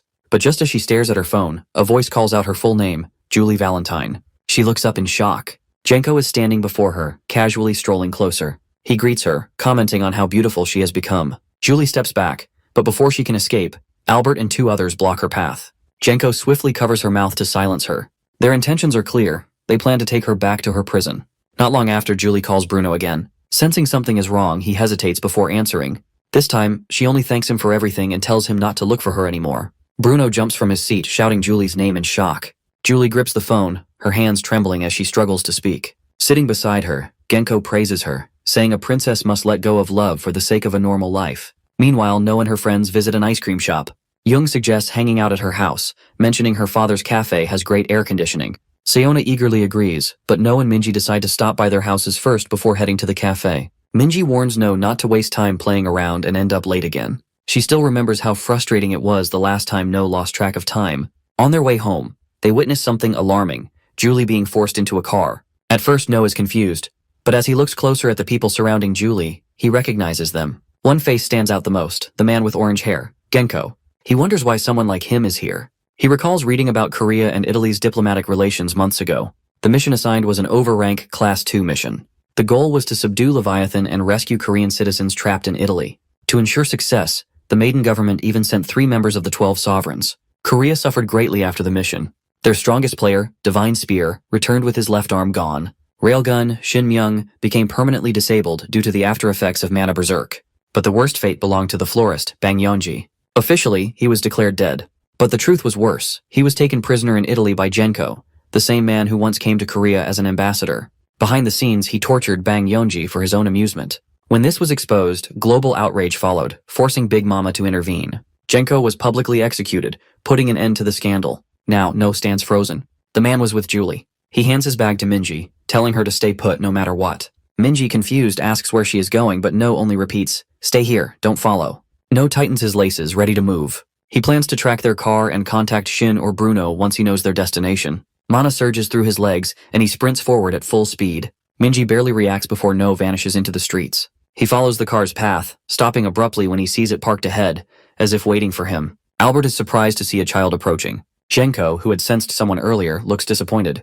No, equally surprised, realizes they knew he was following them. Genko steps out, closing the distance between them. Without warning, he swings a punch at his head. No blocks just in time, but the force sends him stumbling back. Activating his mana, he steadies himself before hitting the ground. His gaze locks onto Genko. Genko hadn't expected a child to use mana so effortlessly. Muttering to himself, he wonders if all Korean kids are this skilled. Albert quickly dismisses Genko's assumption, warning him that the kid in front of him is no ordinary child. Genko grins, as if finally deciding what to do. Planting his feet, he lunges forward, aiming to end it with a single kick. No barely dodges, stepping aside as the attack whizzes past. He gathers mana around his legs, enhancing her movements, and dashes for a counterattack. He aims a powerful kick at Genko's head, but he predicts his move and dodges at the last second. Spinning around, he lunges for his throat. Dodging midair is nearly impossible, but No makes a split-second decision. He channels more mana into his legs and launches a second, stronger kick to send him flying. Just before it lands, Genko raises a barrier. No uses it as a foothold, propels himself into the air, and gathers mana in his hands, forming a sphere. He hurls it straight at his barrier. Genko pulls back just in time, reducing the attack's impact. The mana sphere barely grazes him. No lands, breathing heavily. Genko flexes his wrist, now aware of the kid's surprising mana control. But no matter how skilled he is, he's still just a child. Without warning, he erases his presence and vanishes, reappearing behind him in an instant. Before he can react, his hand clamps around his throat, lifting him off the ground. He didn't expect fighting a kid to be this entertaining. No gasps, struggling. He channels mana into his hands, but before he can act, his grip tightens, cutting off his air. Genko reminds him he's not the only one who can use mana. No's vision blurs. If he doesn't break free soon, he'll die. He forces himself to keep fighting, clawing desperately at his hand. Just as he's about to lose consciousness, a voice shouts. Julie steps out of the car, telling Genko to stop. She reminds him of their agreement, not to harm anyone she knows. Genko hesitates. Genko tightens his grip around No's throat. Albert steps in, firmly telling Genko to stop. For a moment, Genko hesitates before finally releasing No, insulting Albert and Julie. No collapses, coughing, while Genko walks away toward his car without another glance. Julie rushes to No, relieved he is still breathing. She thanks him for stepping in, but warns him not to interfere again. No ignores her and demands to know what is really going on. Julie remains silent before slipping a ring from her finger and handing it to him. She tells him to take it to Uncle Bruno and apologize to her husband on her behalf. No hesitates at Julie's sudden request, but before he can respond, she speaks first, saying she is happy with her marriage to Bruno. She turns and walks toward Genko. No calls out to her, but she ignores him. Frustrated, he rushes forward, shouting at Genko to move. Before he can react, Genko grabs his head and hurls him into a trash bin. No crashes hard onto the ground. Genko then gets into the car with his group and drives away, leaving No behind. Lying there, No stares at the ground. In this timeline, he saved his family, protected his friends. Everything that was supposed to happen has changed. Slowly, he pushes himself up, clenching his fists. He fought too hard to escape the future he was meant to have. Julie is part of that happiness. His gaze falls on the ring she gave him, and he grips it tightly. Meanwhile, young Sukun is in his cafe, exhausted after working all day. The government has assigned him a potion production quota, and he wonders if he can meet it without sacrificing more sleep. His wife approaches with a glass of water. When she asks if something is wrong, he reassures her, though he feels overwhelmed. His phone rings. Seeing No's name, he answers. No apologizes for calling so suddenly, but Sukun tells him it's fine. He quickly explains that something serious has happened and asks for his help. Meanwhile, Yuna and Shin train together. Shin channels her mana into a tree, making it grow as its roots push through the ground. Then, with a snap of her fingers, the roots twist and surge toward Yuna like living vines. Yuna moves swiftly, dodging every strike from the tree's roots with ease. Shin watches, impressed by how much she has improved. Deciding to test her further, Shin conjures a tornado. As Yuna evades the relentless roots, a sudden gust of wind surges toward her. She is swept up into the violent storm, struggling to break free. Shin starts to doubt her earlier judgment. But then, instead of panicking, Yuna channels her mana, forming a surfboard-like platform beneath her feet. In an instant, she rides the storm itself, gliding through the raging winds. Yuna shouts in frustration at Shin. Shin remains calm, explaining that real training should feel like a real battle. Deep down, she is impressed. Escaping her tornado was no small feat, but now she is curious how Yuna will handle what comes next. Shin instantly disperses the tornado. Yuna loses balance and falls from her mana surfboard, but quickly gathers mana beneath her, forming a mana jelly that softens her landing. Without wasting time, she gets up and charges at Shin. Shin immediately launches another attack. She shapes her mana into a bullet and fires. Yuna reacts instantly, summoning her jelly shield just in time to block it. Shin is impressed. Yuna had used her mana in creative ways, showing impressive imagination. Just as Yuna reaches her, she drops her jelly barrier, certain of her victory. But before she can react, her body freezes in place. She struggles in confusion as thick tree roots coil around her leg and lift her off the ground. Dangling helplessly, Yuna looks down at Shin, who acknowledges her progress but remains strict. When Yuna admits defeat and asks to be let down, Shin refuses, reminding her that escaping is also part of the training. Shin's phone rings and she is surprised to see the call. She briefly wonders if he has caused trouble again.